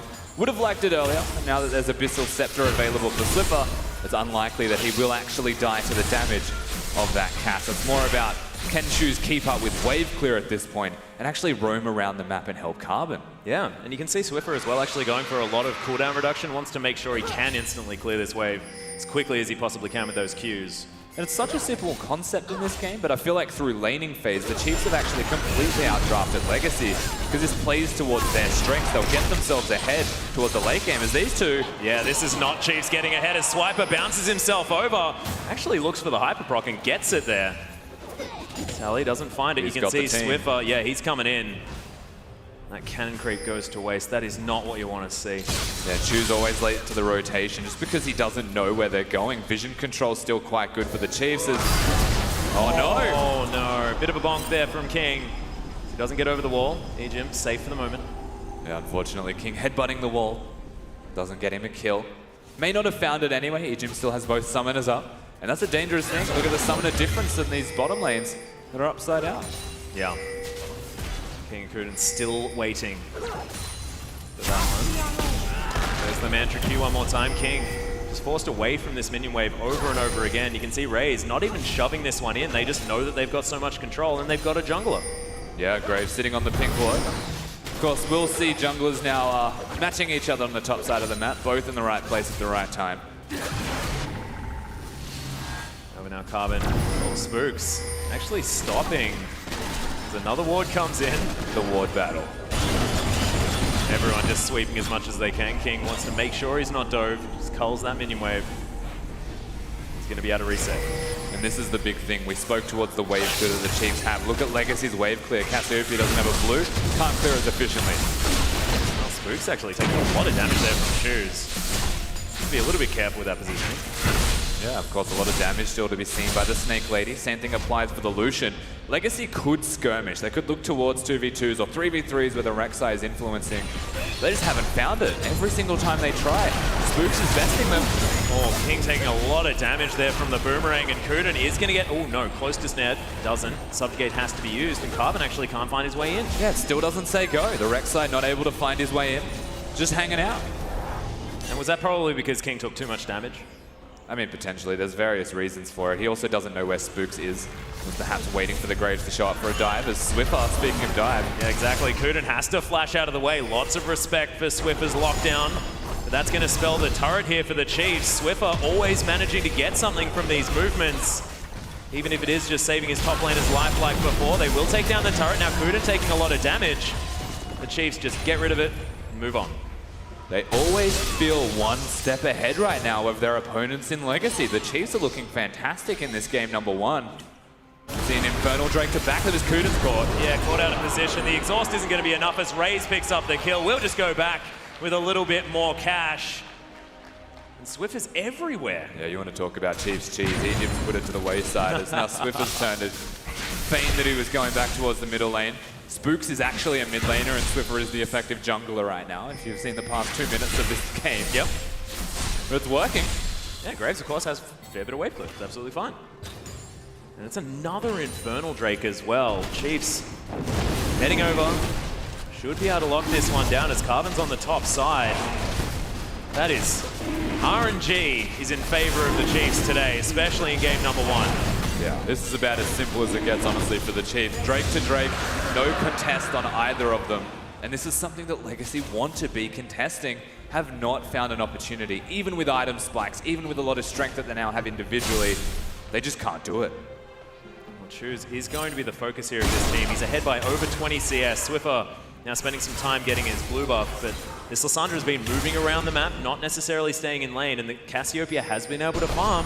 Is she going to be the ticket here for Legacy to get back into this game?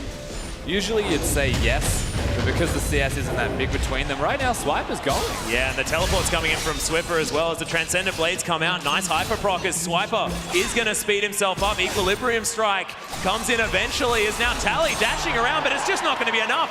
And Swiper gets the 1v1. Wow. He actually got vision cancelled on the Equilibrium Strike, couldn't get out safely because the auto attack slowed him down further as the Chiefs, big rotation to this middle lane. Now moving over, seeing whether they can take this one down. Swiffer gets the engage, throws it to the explosion onto the Snake Lady. As Choose does land the ultimate, saves himself for the moment. That crit, not quite enough. Raze locks it down with a red buff, and they take the turret. Chiefs look to be able to do no wrong. They're actually on track to getting a perfect game against Legacy. That's how crazy this game's going right now. Number 1 of a best of 5. Looking at a perfect game is abhorrent for their opponent. And look, the analysts are talking about it. Chiefs, if it's going to be a Chiefs win, they were saying 3-0 victory is what it looks like, but I wasn't expecting it like this, Rusty. No, this is not how you come out of the gates for the Legacy roster. 7,000 gold at 20 minutes. The tower snowball coincidentally at the same time as Big Swift's getting a double kill on the Rip Peril pit. Yeah.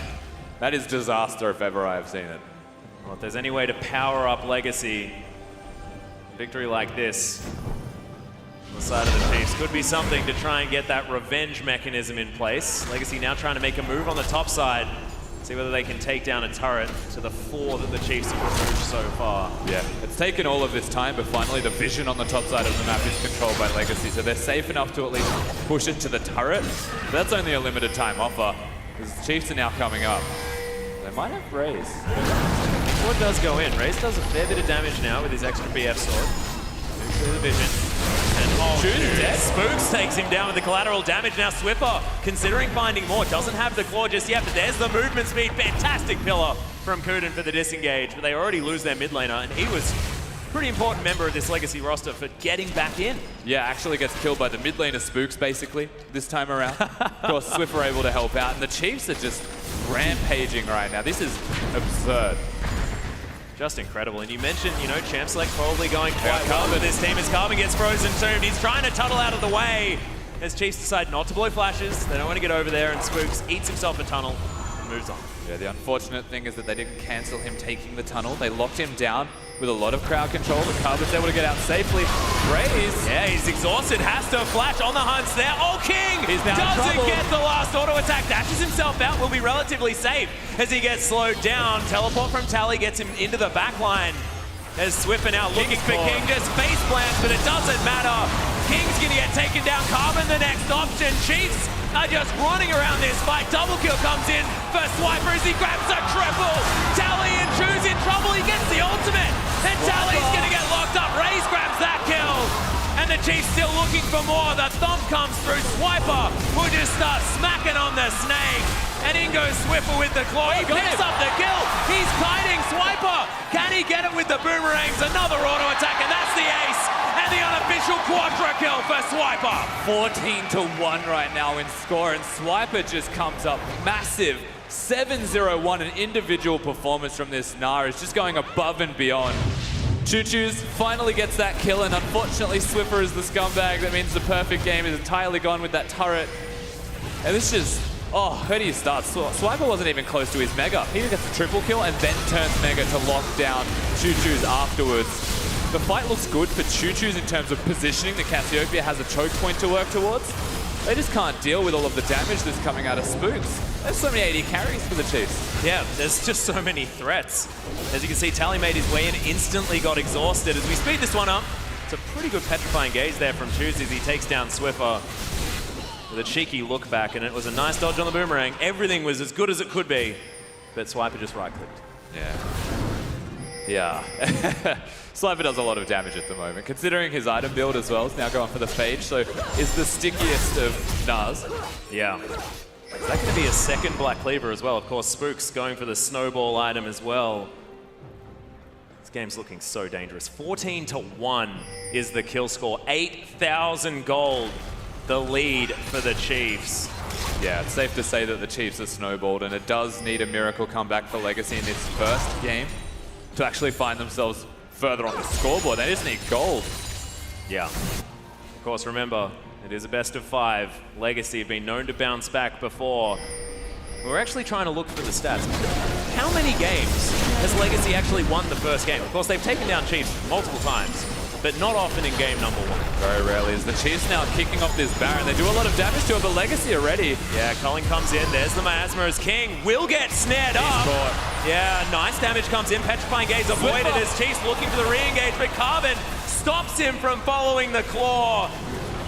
And the captain may have just saved his team. That was close. That was really close to the Chiefs getting them in a choke point. Cassiopeia, no ultimate. Lysandra has hers. And so if they do choose to go in... Oh, Swiffer doesn't find the Circle of Frost, takes a bit of damage, but Legacy don't want to commit to the engage. Swiper with that Mega Gnar. Definitely a force to be reckoned with. Yeah, now on cooldown. It is very much a timings game here. Swiper and Swiffer don't have those flashes that we mentioned before. So instead of going for the Baron, they are still making a risky decision, but it's looking at the Drake. Chiefs understand that there is vision down there. Legacy at least able to pressure them away from a lot of these objectives. They're just leaving it. Yeah, there's a big minion wave. I mean, you say it's only a Cloud Drake as well, but if there's more than one Cloud Drake, they move incredibly fast. It is a faster, bigger button. Yeah. And remember as well, this is a we want to run fast team. May as well augment your already running fastness and get yourself to the third Infernal Drake of the game. That is a lot of stats. Definitely is. They have effectively just bled Legacy out now. And there is not much left for them to deal with. They need to be very vigilant around this Baron buff in particular because the Chiefs can chunk it out. But if you catch them inside the Baron pit doing it, the team fight can still be won. Yeah, especially with the Cassiopeia there. Does like these choke points, like the Baron pit, the Thunderdome, as it were. And Kuden has been very good with these pillars. Create artificial zones of control here for Legacy. But it's going to be very hard to do this game. 27 minutes in. And Tally's just so far behind. That's the real difference right now. Swiper's 2 half items, but he's finished 2, whereas Tally hasn't even got his Randuin's Omen completed. Yeah, just then was able to complete that item, but no components for anything else. Spectre's Cowl, the Phage. Pretty comfortable here is Swiper. Also just genuinely the big go button now for Siva. Has 3 items completed. The crit chance is there. You know, those ricochets, if they hit anybody, it's lights out. Legacy actually setting up for some sort of gank rush here. As you can see, the solo lane is in mid and bot. Spooks finds Carbon with a fair bit of damage, but doesn't get the end of the line. Not a threat to be seen from Spooks on this Graves. Again, a lot of damage to be done to neutral objectives when you have the Graves there with the Siva. And they are there right now.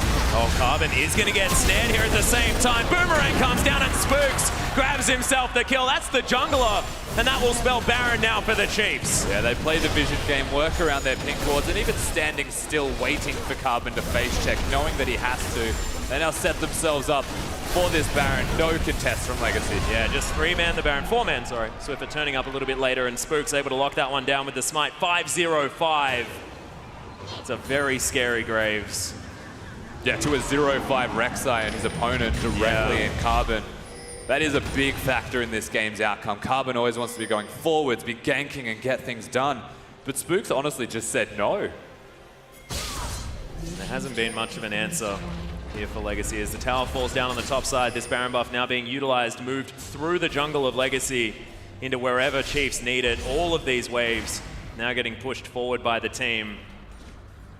Legacy well and truly on the ropes right now. We'll see whether they can find a desperation team fight, find something to get themselves back in, but it's just slipping further and further away. 11,000 gold is so much to claw back from. And the inner turret does fall down now in favor of the Chiefs. And Swiper's been collapsed on the bottom side, but does create a lot of distance between himself. Got no base left. Yep, inhibitor turret is going to fall down. Raze tanks a lot of the culling, but the damage is being done. Look at the ricochets and the boomerangs from this Siva. Legacy haven't lost an inhib yet. That is a good news story. Trundle pillars off Swiper and he turns around and says, all right, let's fight. They will run away. It's still very convincing here. This is Baron buff. They should be able to push into the base of Legacy. Yeah, there's the engagement potential from Ejin with the movement speed, but doesn't decide to go for anything overly aggressive. Swiper now a little bit exhausted. Minina is going to be there for a little while longer, so not wanting to engage on anything, and Chiefs looking to spend some cash as they go back home with those powered recalls. Yeah. Swiper not having his flash, having used it on the bottom side of the map was a good move from Legacy. Making him lose that summoner spell means his engage is lacking, so it does come down to Swiffer, and if he can actually get it done, Lysandra fully set to go with that zone use, can go forwards and actually make the plays. Yeah, just going to augment that blasting wand as well. It's going to be a death cap. I was wondering which one he was going to choose, whether it be the Void Staff or the death cap, and Swiffer, of course, decides he wants more AP. He's scales quite well with double Infernal Drake at the same time, might I add. And there's not a lot of magic resistance on the opposition side. There is now, but there wasn't. Yep. Of course, referring to that QSS, the King will definitely need if Swiffer's going to be able to find him with the ultimate. Just a snowball as well. Yeah. Do as much damage as possible. Obliterate someone's health bar. He was already doing that. Now went back with a heck of a lot of money. As King. Possibly a little far forward here as Spooks just walks straight to the turret. Couple of bullets in there. Raze just locks it down. And the inhibitor just going to be taken by the looks of things. Carbon looking for the engagement. Finds Spooks. But oh my god! Collateral damage not enough to finish him off, but Carbon definitely not going to make that decision again lightly as Tally getting 1v2. There's the Frozen Tomb. He just explodes. Pop goes to the Tally as Choose now off to the side. Spooks grabs the kill. Ejim flashing forward as Carbon looking for the flanking play. It's going to be difficult to do so. Boomerang for so much. Swiper turns up. It's going to be the double kill for Spooks. Now the Chiefs looking to lock down the base. And they still have the Baron buff. 18-1 is the score. And this should be the Chiefs winning game 1. Nexus turret number 1 falls. Nexus turret number 2 will be dismantled. The Nexus to fall in the end. 31 minutes. And game 1 in this grand final going to go to the Chiefs. Extraordinarily convincingly. That's the statement if ever I have seen one between both of these teams right now. Legacy do need to go back and reset. Go to their backstage and think about where it actually went wrong. But all commendations to the Chiefs for that game number 1. That was clean. It was certainly clean, but are we looking at this saying, yes, it has to be reset and there are obvious things that could be changed now for Legacy moving into game 2? There's definitely things that they should be able to fix coming into this second game, absolutely. But for now, we should be looking at what was a fantastic game number 1 out of the Chiefs. Yeah, unbelievable. And Swiper as well, catching Legacy out at that Rift Herald that was supposed to be the trade in order to get something back for the Dragon. Losing 2 people, Swiper being able to lock up so much damage, Swiffer being able to move around the map to everywhere. And we've been talking about a lot of the other players here, but Swiffer hasn't necessarily been known as a super roaming mid laner. Yeah, it's usually Choo-Choo's who's the roaming mid laner, but it felt like Swiffer was honestly Twisted Fate throughout that game. He was everywhere and anywhere at the exact same time, always counterplaying the opponents, always making the positive moves and getting the ganks off successfully. Yeah, it was brilliant play out of the mid laner from the Chiefs, but we are going to throw it back to the analyst desk to break down that first game. Thank you, Atlas and Rusty. Well, what a game 1 we just saw, guys. Let me ask you, that's Chiefs playing an almost perfect game, but is it Chiefs playing well, or is it Legacy kind of flubbing it? Let me start with you, Jay. Yeah, I think that game kind of went exactly how I predicted game 1 how to go, because in all honesty, the Chiefs picked shoving lanes, and even though Aurelia beats Nah, it's after an extended period of time, and what the Chiefs are very, very good at is finding Carbon early in the game, keeping tabs on him. This time, it results in a first blood because Spooks just tracks him from one side of the jungle to the other. Very predictable pathing out of the Legacy jungle. And then from there, he just can't help any of these lanes that are getting shoved in. It means Aurelia can't get ahead. They start making riskier calls, and ultimately it costs them the game. You're absolutely right. Spooks just ran around tagging him, just like you said, annoying him, killing him early. It actually looked to me like Carbon caught vision of him and didn't react in time. I don't know if that's nerve issues, because that's what the whole game felt like to me. Chiefs played phenomenally. They played their perfect game. The experience showed, right? You have 4 veterans. They're all really good. But Legacy looked like they had nerve issues. It looked like they didn't really have a shot caller. Some of their plays, like Kuden going in, Carbon not going in and following. What is happening there? Is that nerve issues, or is that just unclear calls? I think a lot of it was unclear calls. I mean, you see in the top lane where, Tally tried to get the turret, but everyone just left him. Yeah. And they wanted him to bounce in a very, very greedy situation. And what happened? Swiper showed up. They started porting on him. The port didn't even go through. And Swiper just solo killed him. And you see they try to do Rift, and then Swiper comes in. That was the real clincher of the game. Once Tally doesn't go off, once Swiper wins that split push and at 4-1 that Legacy tried to get themselves into, they just lost the game. And that was basically the clincher of the game. Yeah, and he's able to build Frozen Mallet, just walk him down. There's no fear in him once it gets to that point. And when there's no fear in a comp that looks like their goal might be to 1-3-1 or something of that matter, they're forced into a very, very simple playstyle to beat, and that's all Chiefs do is just walk around, kill them at every option, and it's game over. Well, Jake, when we were watching that just over there before, you were going off at one particular moment in the game. You just saw a bit of a team fight into a multi-kill. Why don't you run us through that replay, yeah? Yeah, the thing that really confused me about this as we bring it up onto your screen is the fact that Legacy, even when behind, are normally clean team fighters. So what you see here is that they actually extend onto Raze and they catch him out, they blow him up. Ultimately, even though Raze doesn't die, this should be the team fight going slightly more in Legacy's direction. But what's really important to note is that their teleports come through in a position where it looks like they want to fight, but both Kuden and Carbon run down. That signals to me that they don't want to fight because their supports are nowhere near them, and it results in King getting caught out, results in, you know, Swiper picking up what is an unofficial quadra kill. But that, to me, as soon as your jungle and support are out of there, you have no initiation. You have no business sticking around for the tail end of that engagement, and ultimately, Legacy just got made pay. That's not a gold lead, that's just a bad call. It feels like, it really does actually just feel like one of those classic solo queue games where one person goes in, baits everyone else on the team, and they're just going one by one. So that was a really, I want to say solo queue performance in that team fight, but I really want to see what Legacy will do game 2 and 3 now that I feel like they should get their nose out of the way. Yeah, hopefully they do. That fight, like you said, it looked like someone got caught out. King could have got out of there the way that Swiffer played his claw. He clawed on the right side of the wall, and King had the time to E down and run away. Even if he gets caught there, cut your losses. Don't take this horrible fight. That's what they were doing. They were like, oh, well, we got to fight now, right? We're already caught. What are you doing? They never win that fight. I don't think anyone I don't think they expected to win that fight unless someone just went absolutely bonkers.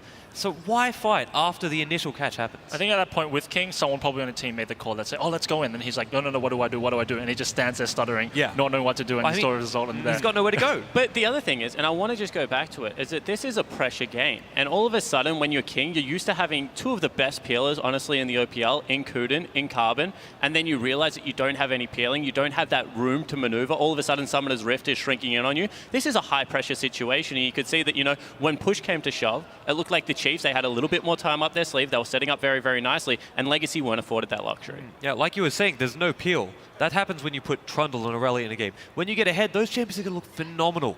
But when you're behind, they look just like they did. Dismal. They were terrible. You can't peel with it. You can't engage with Trundle support, especially once you fall behind. So there's very, very little utility. The only great thing is it blocked out a Mal's pick, but it didn't matter. They just picked Lysandra and they don't care. And what really, like I said, like before, they picked a comp with one win condition. With a 4-1, peel back, let Tally split push against the Gnar. You got the counter pick against the Gnar. You let Aurelia beat Gnar in a split push, win the game, but Gnar got 7 kills and Aurelia was not able to do that. You lose the game. Yeah, but I want to.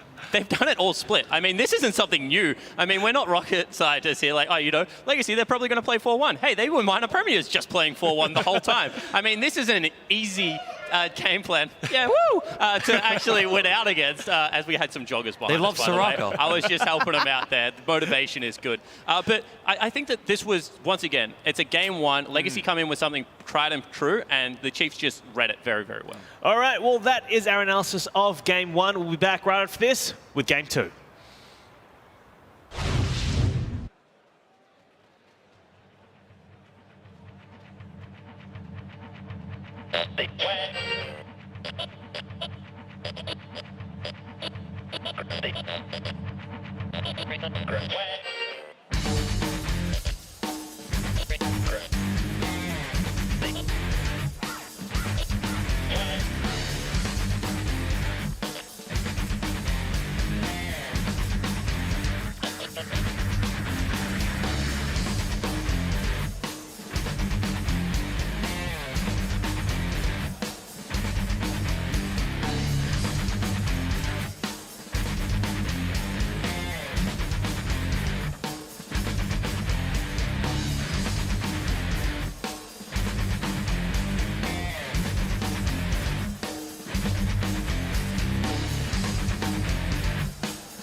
analyst desk. My name is Michael Hingersing, and we are into game 2 of the OPL Finals. Chiefs are up 1-0, guys, but if you're a Legacy fan, do not despair, because Chiefs, as we discussed before, are Game 1 specialists, right? So how do we get back into this, Tiga? How does Legacy get back in? I still believe You still it's believe? going to be 3-1. I still believe. You still believe? Hopefully that's all their nerves gone. They find their defined shot caller. They find that voice that they so desperately need, and they treat it like they treated every other game. That's what it felt like. They came into it, they played passive, they played safe, they played careful. At the Rift Herald fight, you watch Choo-Choo's flash away instead of into them. If he flashed into him, that's definitely a kill, maybe a double kill, instead of flashing away, because that's the safe play. That's the I don't want to make a mistake play. They can't do that anymore. They need to take the risk that they took in the regular season, especially if they're going to look to fight as much as they did. I think classically playing against Legacy for so long, they're the best when they've got their backs against the wall. And I think especially with this 1-0 loss, Legacy have always somehow managed to play really, really well when they're really behind. And if there's any good news for Legacy, I would say that in that game, they've played. This is the level they played at, and usually they play at this level. So it's really, I feel like it would be really easy for them to just step up the game. And a lot of the plays, a lot of the mistakes they made were very team-based mistakes. They weren't very kind of individually got 1v1 mechanics outplayed. It was very team-based, sloppy mistakes, and I think if they clean it up, they have a very good fighting chance. Besides Carbon's death early on. I hate being the guy. You know, you guys just put my back against the wall. The game doesn't change. Nothing I saw in that game actually shows me that Legacy understand that standard lanes are now the way of the future, and that you have to be able to path around your jungle efficiently. You know, I definitely agree with the thought of, you know, they play well with their backs against the wall, but they need to completely revamp just how they approach that game of League of Legends, because looking for counter picks, you know, after the reason that these counter picks were so good is because, you know, in an elongated lane, after the outer turrets have been knocked down and you're securing sideway farm for your top laner, there's no way Nah can approach because the wave's too big. I mean, Nah with Hopper on this patch, sure, he loses to Aurelia eventually, but he's pretty much ungankable by that combo early in the game unless Carbon gets some really sneaky gank pass. And if Spooks continues to find him, it's just not going to happen. Yeah, I just hated the Trundle support as well. Why are you going Trundle support when you worked so well being able to peel people? Trundle, he has a pillar which honestly is not peel. It really is. I actually think that was a little bit of a mind game. I'm going to give a shout out to Jish here because the Chiefs never play Karma support. I mean, I didn't think they could do it. I called it in the arena when we went there that, you know, I think that is a Karma mid lane and that they're going to pick Alistar. And I think that Kuden got that read as well. And he was looking for the better matchup into an Alistar in that 1v1, 2v2 situation. So credit to Aegian for being able to pick up a new support and run with it. I really want to see Legacy for once not play kind of defensive bot lanes. Like Kuden is a very kind of, I guess Aegian is a very aggressive playmaker. Kuden a very peely support, very defensive. So they're really polar opposite ends. And if you saw that game, you know, you got Lucian Trundle into Sivir Karma. And Sivir Karma is just going to shove you in all day. Spooks is going to freely track Carbon in the jungle. So I really want to see Legacy play a lane where they can assert their dominance and not let Spooks just freely walk into the jungle and track Carbon. And Legacy have done it really well in the past. I mean, they play good pushing mid laners. They can play a very aggro style. It's just that they haven't lately. So, you know, it might be shaking off some of those cobwebs. But I agree, you need a pushing half of the map, and you need Carbon to at least have some time in Fog of War to be able to work his magic. I think they have to respect the Chief pick ban, though. Like you said, it was a mind game with Trundle, right? But that's expecting Chiefs to just follow a flowchart and go, all right, now we pick Alistar, without any reflection on what the enemy picked. You have to give them that respect, and I think they've definitely earned it now. So after this, they go back, they look back at those picks. Even though I don't believe pick ban ended the game for them, there were still a lot of mistakes more important than that to reflect on. That's one that you can easily fix and work on. Radier, can I just ask, as someone who's played in a lot of these finals before, if you go down 1-0 in that kind of style, what kind of mentality are you looking for to get back into games 2 and 3 from a psychological standpoint? So we always have a saying. I don't know if it's I think Ivan from Riot actually gave it this, also shout out to him. But we have a saying, when you're down 0-1, even when we played footy in high school, we just said nil all boys. 0-0. And it's like no matter if you're 0-2 down, if you're 2-all down, you treat the game as if you were 0-0, as if you were fresh, as if you had nothing, no baggage hanging, and you're just going to give it your all. All right, well, let us see if Legacy can treat this like a 0-0 and get back into this series. They're only down 1-0, and like we said, Chiefs are that Game 1 specialist, so let's see if Legacy can get back.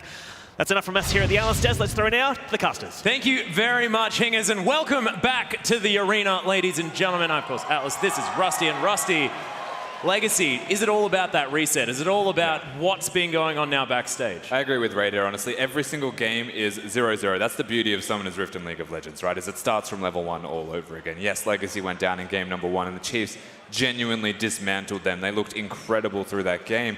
but you can reset. You can go back and reflect on where it went wrong or what you can improve in the second game and just play towards your strengths again. Yeah, and of course it is going to take a lot of change here from Legacy. I expect to see a whole bunch of different picks, a whole lot of different strategies, because as soon as you go into a game feeling like this could be a repeat occurrence, that is not what you want. I think everything's going to be switched up here. Yeah, the only scary thing is that was a confidence draft from Legacy. They picked comfortable champions. They tried to just get themselves through that first game, maybe hit team fighting and reflect upon things that went good or bad. That was just bad.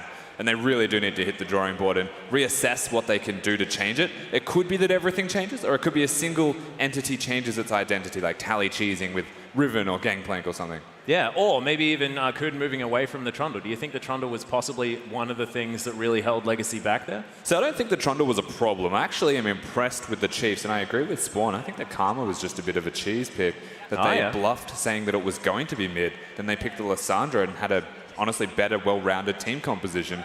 Karma's not Ejin. Like, that doesn't mean you can engage. It doesn't have the Alistar Pulverize on it. Yeah. But they still did it. Well, we'll see whether it is going to work out once again, as Karma's going to be banned. Legacy just get rid of it. Don't want to see that one at all. Vladimir, of course, on the red side, generally banned away as Gragas once again going to go. Legacy not looking for that first pick of the jungle.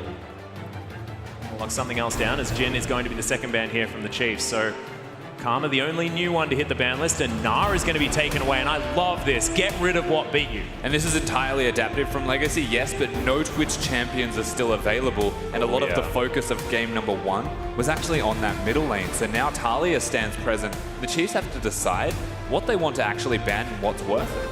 And LeBlanc's there as well. Of course, Swiffer has almost everything up his sleeve. As Gangplank once again going to be the final ban, Chiefs think, well, happy for the game to go, very similar to last one. As Tali's going to hover the Teemo. Korea Mail Piazza goes completely ballistic, but that's going to be the Lucian locked in. Tali takes away King's Picker. It's now Spooks and Swiper doing their general hovers, and we'll see what the Chiefs decide to lock away here for their first round. Yeah, so we'll wait for them to move towards perhaps the Alawi and then change to the actual champion that they want to be. The Chiefs never cease to impress. Poppy, whilst it's being hovered, we do have to highlight this. It's a fantastic pick at the moment. Yeah. Swiper has been grinding it in solo queue, and it will be something we may see in this best of 5. We can see Swiper now thinking about the Trundle. Sorry, not Trundle, Maokai. I was going into my next point, which was the fact that Legacy are able to pick up that Trundle if they want to. Subjugate, of course, fantastic. I would love to see the Poppy, however, because Swiper's always been a brilliant tank player, and full tank Poppy in this meta at the moment is brilliant. Yeah, it absolutely is. Not only that, Spook's probably going to pick his own champion here unless they go the support route. Oh my goodness. Make your mind up, Swiper. Spooks as well. There's Talia locked away. Swiffer's going to grab his champion in the mid lane. It's been a while since we saw it because it's so oppressive. Spooks locks away the Rek'Sai. Carbon will see what he does. And that's dangerous. Legacy do have answers to the Talia. If they wish to have a wave clear, they could go for the Victor. If they want to kill the Talia, they can go for the Cassiopeia again. It wasn't that bad. The beauty about what the Chiefs have right now, though, is that Talia is taken from Choose as much as it is taken for Swiffer. That's what I love about these two mid laners, because the Cassiopeia as well in the last game felt like it was taken from Swiffer, and then you're like, well, Choose has definitely played a heck of a lot of it, is fantastic on the champion, has looked to carry on the champion as well. Now Legacy do lock away the Braum, so the Lucian Braum bottom lane is going to be coming in here, and there's the Shen for Tali on the top side of the map. See what Swiper is going to take into it. And it was King that said Chiefs are 4 supports and a carry. Right now it looks like Legacy are 4 supports and a King. Yeah. So very much a similar identity to what he believes the Chiefs are. Does look like a lot of the onus is now going to be on King to step up massive. And a lot of global power here out of Legacy at the same time. So that Stand United going to be very effective. We'll see whether Choose looks towards something like a Twisted Fate, which would just, that's mostly me getting excited because I love that pick in the hands of Choose and Legacy when they play as a unit. Legacy at their height almost felt like a hive mind. They were moving so well together around the map. And we'll see whether they can get back to that because they need something to go right for them. As Swiffer going to lock away the Trundle. Could be for Swiper on the top side, but it's not, as Ejim's going to take it into the support position, and there's Maokai for Swiper. Oh, hang on a second. Would this be support Maokai? Or am I mental? No? Okay. Got excited. Once again, Teemo with the hover. Everyone really wants Teemo. Yeah, no one really wants Aatrox, which is sort of unfortunate. You know, the beauty of Teemo is that everyone's like, yeah, Teemo, and then he'll lock it in. Everyone will freak out, and then they'll do nothing for 40 minutes because all Teemo does is just play shrooms. He does. He does. He can split push as well. I mean, the 1v1's okay. I'm not even going to talk about it as now Kuden thinking about what they want to do. 23 seconds on the clock now for Legacy to round out their roster. Still a jungler to be picked up and a mid laner here for Choose. Could be the Victor with the Graves, perhaps, if they wanted to bring that back. The Gragas is banned. Rek'Sai's been taken from him. Well, this would be a lot of single target lockdown. 2 seconds to go, Legacy. Come on, guys. That's the Nidalee, but it is going to be Malzahar for Choose in the mid lane. Weren't expecting to see as much of the Void Master himself, just with the fact that that passive has had its duration lowered so much. Yeah, and he's also into a Trundle that can take him out of the ultimate if there is no spell shield there, which is basically never there anymore because it only lasts 0.25 of a second and the cooldown has been increased. Malzahar not the best champion, but look at what Legacy have actually put together for themselves as a team. Yeah. And that's why the Malzahar is picked. Lucian can stand behind him. Literally everyone stands behind Braum. And they've got the Shen ultimate to protect the person doing damage. This is all about ensuring the King is massive and that he can hard carry. An incredible single target lockdown as well, especially from that mid lane. As we talk about Malzahar either being used for damage in these situations or just lockdown. And with the Nidalee, she just does so much damage, especially at the moment. You saw the clip from Carbon. This guy, very, very practiced now on the slight tweaks to how you play around on this Nidalee. Wow. Oh my goodness. Shout outs to Raid here on the analyst desk. Raze picking up the Cogmore. That's ballsy. Yeah, it is. He's just picked Cogmore into a Malzahar Nidalee, a team composition designed to kill single targets, and he's made himself the single target. This is terrifying. There is a beauty behind this pick though, is that the way that Legacy want to play this is to have Chiefs come at them. And by coming at them, they will kill the tank, they'll take out the front line of the Chiefs, and then work to the back line. If you do that against the Cogmore, you lose that fight. Yeah. It's going to be so dependent on Raze and his positioning as well. And one of the reasons why Raze is such a good player is because his positioning is brilliant. He's a Jhin player. Always needs to be as far back as possible, but he's one of those guys that's able to get even those bullets in there and get the work done. And Swiffer as well, he's on his Talia, and Talia does a heck of a lot of consistent damage, but they still are a two-threat team. This could be scary. They definitely are. So the Chiefs have a relatively high amount of damage from those two carries. The rest of the team are just tanks there to facilitate, but the opposite side of the rift is still single target and deadly. Certainly is. And Legacy have changed it up almost completely. Of course, King still on the Lucian, but this is a big change, and I love it out of the team. And we want to hear from you. You need to be getting behind Legacy right now. Use that hashtag LGCWin, give them your energy, or if you believe in the Chiefs, the sweeping power of such an incredible game one, use that hashtag CHFWin and let us know on Twitter, because we are going into game 2 of our grand final here in Brisbane, and Chiefs have all the momentum. A commanding 1-0 victory for the Chiefs right now against Legacy, but it's not over. We know Legacy can come back, and I would be shocked if we don't go to 5 games, Atlas. Yeah. I'm a little bit sad. Welcome to I know, I want to go to 6 games because, you know, it's gone 3, 4, 5. I feel like 6, there's no winner. Or is there? No, there isn't. Yeah, it's a bit difficult, isn't it? No, maybe we can go to 7. 30 Not seconds sure at the until moment. minions spawn. Chiefs now setting themselves up. Ejim wants to play some baseball. King once again sitting in this brush. Ejim also playing Kuden's champion from the last game, so the gauntlet has been thrown, and trust Ejim to be one of the people to actually do this. I love it. We give him the award, and he does it in the game. In-game dance. Perfect. Just fantastic. Let's raise the skeleton. I like that skin, of course. You know, less to click on. It's a good idea. It's strategic skin choice. When, of course, most of the other Cogmore skins are far more adorable. You can be a butterfly. You can be an oven. Yes, Atlas. Okay, my apologies. Meowkai is on the screen now, though, so if we're talking about skins, this should probably be the one. Let's also have a look at some of the Keystone Masteries. Anything standing out here for you, Rusty? No, nothing really stands out. Perhaps the top lane Masteries. Sliper's gone for something a little bit more unique. Yeah. Is that 4 grasps? actually. Yeah, that is 4 grasps. Yeah, see, I understand it. Playing the Trundle into the Brawn matchup, I would always go grasp as the Trundle because you need to hit them to actually win trades. Yep. And so you'll be killing the Brawn. Kuden's response is actually to match it, and Swiper's just said, Tally's going to hit me, I'm just going to hit him back. Well, it's going to be a bit of a tank off there towards the top side as Legacy do lock down their Krug camp. The Chiefs do the same thing over at the Gromp, but do it a little bit faster. Is now Carbon doing exactly what Spooks did to him. Throws the spear through. Spooks struggling now as the red is going to reset. And Swiffer immediately rotating over. The Nidalee still prowling around this jungle. Yeah, that's the strength of the Talia though, right? You can see how pushed that wave was already. Swiffer's able to press his buttons and then run away immediately to help the collapse and stop Carbon from invading Spooks.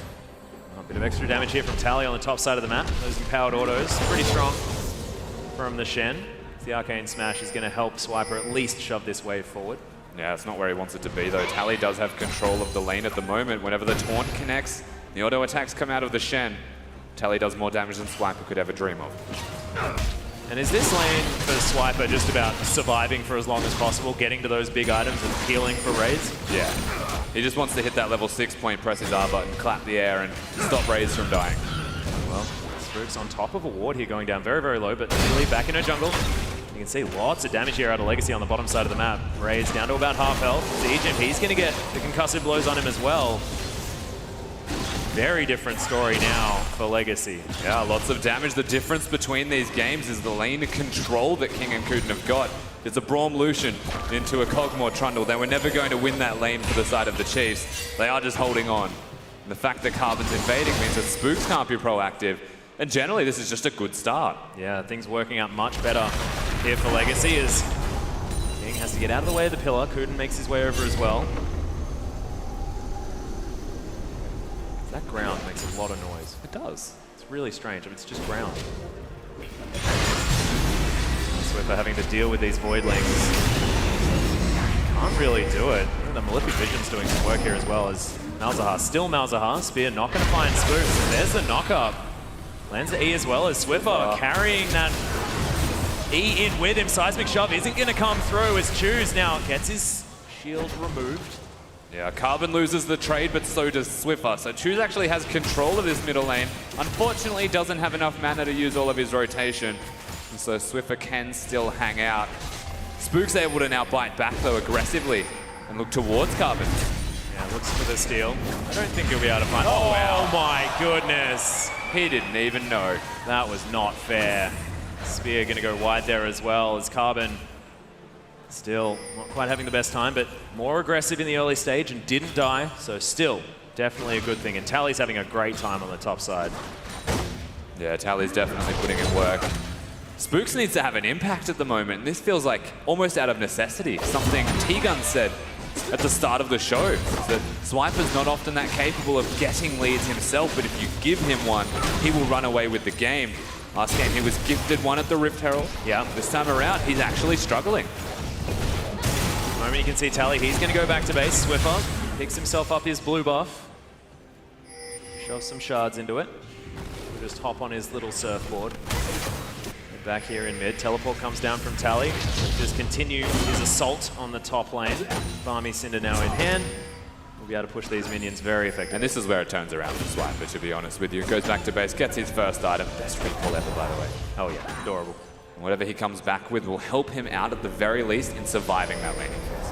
Yeah, so a bunch of extra health with that Doran's Ring as well as the Ruby Crystal. Not quite as much clear. We'll have that added AP. Feel very good about that. Swiffer now moving back towards the mid lane. Choose, shoves that one in. Has level 6, so Nether Grasp is up and available for the Malzahar. Yeah, also has his flash up. So if they do catch somebody, if Carbon's nearby, they can look towards Swiffer. Yeah. Swiffer being level 6 doesn't actually impact the lane any further. He wants to use that to get around the map and make plays. Also, the amount of terrain that this Chiefs roster makes is actually silly. And the pillar and the Weaver's Wall there from Swiffer as well. See what he is going to try and do is moving towards the top side now. Rift Scuttler Vision is there. See whether Swiffer can actually lock Tally down. Doesn't look like it. Choose moves back into the lane. Swiffer going to join him. Yeah, so Swiffer's always just going to be wave clearing. Keep the shield down pretty much permanently as Talia also, especially when you have the blue buff.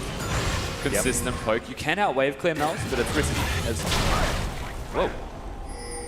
Ejim just says that was rude. Gets down a pillar, finds Kudun. Ray's getting some free farm here on the bottom side. King turns up. Ejim turns up as well. Chiefs just clear out the minion wave, move themselves back.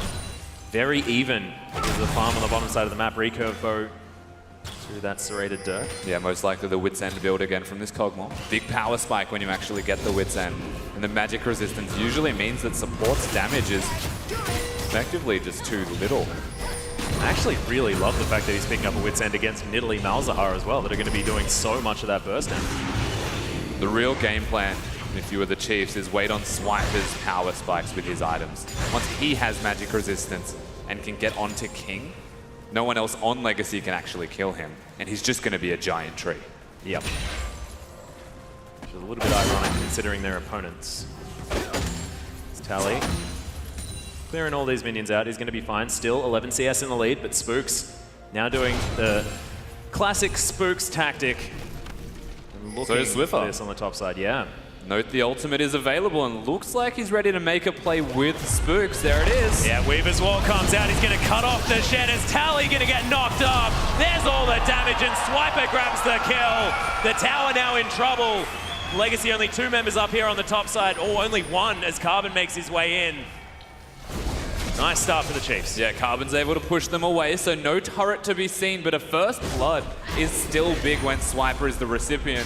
This is deja vu from game number 1, where Swiffer is not mid, Choose always is. He's just farming, just trying to get to a point of power. Yeah, and shout out to T-Gun as well, looking like a prophet in this game with Spooks' visit to the top side of the map. Certainly working out. Swiper now with a Barmy Cinder of his own, so looking for the Sunfire Cape early on. Wants to be able to equal the cliff. Yeah, absolutely right. You don't want to die in that lane. You also don't want to get pushed under the turret. Maokai's okay under the turret, but they also want to be diving Tally, it seems, and stopping him from getting around the map, using his ult and impacting the bottom lane where King and Kuden are still being pretty aggressive. Yeah, do you feel like the, I guess, armor focus early on is a good idea here if he is going to head towards that Sunfire Cape, or do you think now straight into the Spirit Visage, get that sap magic working out better? He could go towards just the Spectre's Cowl and then into the Sunfire Cape if he chooses. Depends what his goals are going to be. If they're going to use his teleport to rotate around the map, find some kills as a team, which is a risk because remember, Tally on that Shen has a more immediate impact in any fight that breaks out. Well, looking at Tally one more time. Already getting focused out here by the Chiefs as Choose and Carbon looking for Spooks, but Spooks, nope, just going to ping them out, heads towards the other side of the map. With Legacy on the bottom side, now Chiefs looking to play defensively around that bottom lane. Yeah, everything's still reasonably slow in this second game. Of course, didn't happen too early in game number 1 where the Chiefs started to accelerate. Remember that first Drake is actually not as impactful as the Infernal last time around. Yeah. You can see slight pause to come through one more time. Ejim looking over at his teammates right now, big smile on his face. The Legacy looking all business right now. The game looking a lot better for them, but First Blood going over to the Chiefs. Is this going to be another ticket towards that snowball here, or is this a very different game still, Rusty? This is a pretty different game, a new identity to be seen from Legacy in particular. The Chiefs, same old business, get Swiper going. He can still carry the rest of the map, but it's risky to utilize a Maokai as your big carry tool instead of the Gnar, especially against the Shen. Yeah, and is this going to sort of involve, now Swiper's big, make sure he's as tanky as possible so that then the Kog'Maw can get bigger? Is this going to require Swiper now transitioning his lead into the bottom lane or into the mid lane there for Swiffer? Yeah, it's all about facilitating the rest of the map now. So if they do make a play, you ideally want to get Raze going, actually find him some kills. Even if it's an even trade and Raze gets kills, it's a win for the Chiefs because they want to snowball that Kog'Maw, late game hyper carry, and they're all designed to protect him. Yeah, and we'll see whether Spooks is going to be able to do the same thing. Because the other thing I love about Rek'Sai into Shen is you taunt him, you still get knocked up. The CC's still there. It's beautiful. I mean, one of those interactions that I really like is Legacy still looking very, very intently at their screen. Swiper doing the same thing as we are about to hop back onto the Rift. Here we are. Pause well and truly over. Chiefs with a slight advantage, but it's only 400 here at 10 minutes in. Yeah, they've done the first step, but the following steps are the most important part for the Chiefs. If they give Legacy an eye in, and the team fighting, and even the skirmishing from them will be enough to start to snowball back in their direction. This is anybody's game. Certainly is. 7CS down is Raze. King does have a lot of control there on the bottom side of the map, but Swipe has brought himself back up. Carbon looking to go aggressive here in the enemy jungle, misses the spear. Just expecting a juke. Yeah. Just never jukes. Spooks was underground. I don't even think he could see Carbon. Gooden still paying a lot of attention here in the enemy jungle. So Legacy, their identity well and truly intact. And that is, we don't want to be on our side of the map, we want yours. But still a first big movement, right? Contrast the games, and Carbon is going forwards. Yeah. He's no longer being invaded by Spooks. This is the other way around. The Shu is on the other foot.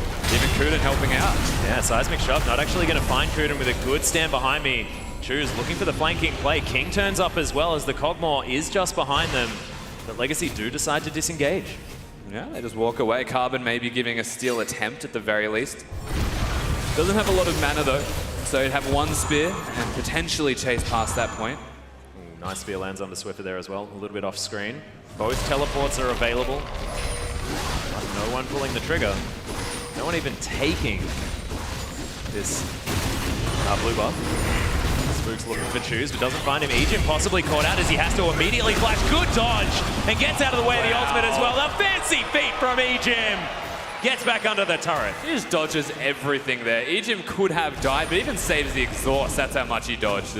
Now moving forwards. Yeah, well, Subjugate will go down. He'll get a lot of health back. Good exhaust onto Carbon as Spooks is looking for the knock-up. Stand United is going to come down on top of the Nidalee, but they transition over to Kuden and gives Swiper into the back line.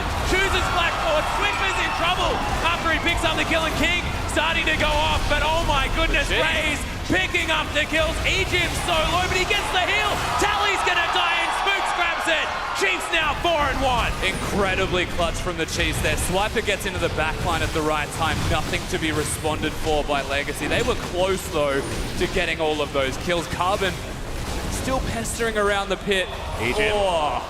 Ejim. Okay. He just Wow, doesn't look die. at King's Tribute. That is such a busted passive. So much health back as Carbon couldn't find the spear under that dragon. It's actually a really good point though, right? The Trundle just does not die in these fights. Look at how low Ejim gets consistently, but if anyone dies near him, he'll get health back without fail. Swipers W times with the flash, because Swiffer's able to get in there, they are able to take him out. Deep from King and Choo-Choo's. They were trying to protect each other, but didn't have the team because they'd all flashed to safety. And Chiefs are able to then separate Legacy and just run over them. And the double seismic shove as well from Swiffer in amongst all of that chaos was just so incredibly impactful. A lot of minute details really giving advantages to the Chiefs right now, who do manage to pick themselves up. The Cloud Drake, and once again, we got Clouds and Fire, Rusty, as the next one's going to be that Infernal. Oh, Swiper. Possibly He's trying. Yeah, we'll see whether he can actually get the ultimate down in time. No damage reduction to come in just yet. Wow. Good knockback. Oh my god! Goes 1-for-1 underneath the turret, and the minions are all dead. They can't keep pushing. It's still good for Legacy getting a kill onto King, but that's massive from Swiper. Able to make a play like that. Gives a lot of time to the rest of the map to be able to push. Raze in particular, working on that top side of the map, as it looks like a battle for that first turret. And this tower is a much healthier state, so it is going to be Legacy that do take that one down. King grabs the first turret blood. There is going to be Raze picking up the turret for the Chiefs. So, slight advantage there for Legacy. Claw themselves back. 1,000 gold. Going to be the lead. Bonus gold to be seen from Legacy naturally will help them out, but the Chiefs are still in the driver's seat. They're only 2 to 5 seconds behind in that tempo, thanks to Swiper, honestly. If he was still alive, he could have teleported top lane and sped them up, but he did his part. Yeah. Managing to get that kill, definitely good. 2, 1, and 3. 100% kill contribution here for Swiper, who had a great game 1 and is looking to push it through now once again for game number 2. The big Swifts is come to play here at Brisbane. Mood and Carbon to clear up this mid lane that has been shoved in. Swiffer, going to head home. Grab himself some more items, and King split pushing on the top side. And big item spikes to be seen from Legacy. That Malzahar is pretty big. Yeah. Nidalee still farming well enough, not exactly doing what you would expect from the champion though against the Rek'Sai. Actually behind in CS. Spooks has gone for that full Tiamat. I want to clear everything all the time build. Has been working out quite nicely with that Barmy Cinder now as well. There's two ways the Rek'Sai goes. It's the Sightstone or the Tiamat. Yeah. He has chosen his path and he wants to do damage. Kuden fighting with Ejim. Nothing really happens. Level advantage there for Kuden though, so that's definitely good news as Raze clearing out this wave, does have his wit's end. Close to that Runans as well as Swiper. Still looking for Tally. Swiffer here. Swiffer, yeah, he's going to set up the wall. Tally can't get over the top. Flashes. The seismic shove doesn't find it as Swiffer immediately puts the wall down. Another shove comes in as they're just CCing this Shen forever. Does get under the turret, will survive for now. Yeah, it lives, of course. They burn the summoners and there's no teleport available for Tally. He can go back to base and join his team, however, in this middle lane with his stand united. Yeah, really nice move from Legacy. Take down that outer turret quite easily here against the Chiefs and grab that turret lead. Not quite the gold lead, but opening up that map is fantastic for this team. Yeah, the unfortunate thing is by having an extra turret still being behind in gold, it's a sign for what could happen if they lose the next skirmish or the next big trade. She's still in the advantageous position. Yeah, Legacy not out of the woods just yet. Spirit Visage almost there. The Swiper as well, speaking the woods. Heading back down for that 1v1 with Tally. His Spirit Visage has been completed, however, so not going to be doing as much damage to him is the old Swiper. That's not necessarily his game plan, just weather the storm. Yeah, neither of them really have a game plan revolving around their own lane in this second game. Yeah. Ray's still massively snowballing. He's a Cogmore after all, and Legacy has sculpted themselves a design around King on that Lucian. It's a mechanical battle between AD carries, and both of them think they're the better of the two. Yeah. And Raze at the moment, 1-0 and 2. 2-1 and 0 though for King, so a little bit of extra gold. Having fallen down, Raze caught back up in farm. Everything going fine, and now just defending this outer turret on the top side of the map. That's such an early QSS as well for Swiffer. Yeah. He does not want to die to that Malzahar. Right, Nethergrasp was going to be a big option, especially now that that wave has been shoved through. Might have thought that, look, if I'm going to move up in this lane, I need to not get stunned. Yeah, absolutely right. Of course, it means the Carbon may not want to gank that middle lane either. A lot of their focus may then go towards the Lucian Braum lane, which means that Swiffer can rotate, and he will do so quicker than Choose. It also means that Spooks can be there to counter gank if they look towards that. It all comes down to that timing as well. Get blue buff and maybe look towards the Drake and make a play around it. For the moment, the 2v2 lanes on the opposite side of the rift. Yeah. But a very different story here this game. The gold entirely even now at 18 minutes. Blue buff going to go over to Swiffer, but you can see Carbon. I mean, I think they've lost one blue buff so far this game. Bottom lane's now recalling. Most likely going to walk towards the Drake area. Oh, Spooks, you cheeky devil. What is... Spooks is a mastermind of the steal today. Yeah, that man's ready to go. Yeah. If you're a shop owner here in Brisbane, probably watch out. Sam Broadley. Just, you know, bear it in mind. If he walks in... Yeah, well, anyway. Dragon, going to come back up right now. It's an Infernal Drake, and Chiefs all moving over to it. Don't want to let this one go. Of course, want to play around the spears coming out of Carbon if he can connect onto a priority target. They don't have heals on the side of the Chiefs, but the Chiefs' response is to not wait around and get hit with spears. It's to actually just go. Yeah, that's a two-item power spike here for the Cogmore as well, so they're going to do a lot of damage to this, but is still alive for the moment. Tally can make his way in as Kuden just launches himself forward. The Chiefs get themselves a dragon, but is this the way Legacy can win? As Raze flashes, is going to die first up, and Swiffer's melting at the same time. Choose in trouble. Swiper is gigantic, and a Cathian surprise locks up the double kill. Chiefs now turning it on its head. Battle of the tanks. Ejim once again turning up in the nick of time. Kuden looking to get himself back into the fight. Ejim's just a bait bot right now, as there's another pillar from Ejim to try and help out. This is ridiculous. Tally just shields himself up again, gets the W as Swipe. Oh, that was amazing. But the knockup comes through. This tank battle will be over with Spooks taking down the Shen, and Kuden limps away. I think I grew a beard during that fight, Atlas, but they actually did find the victory in the end. The Chiefs, a lot of damage coming out of Spooks, actually the tipping point between the tank battle.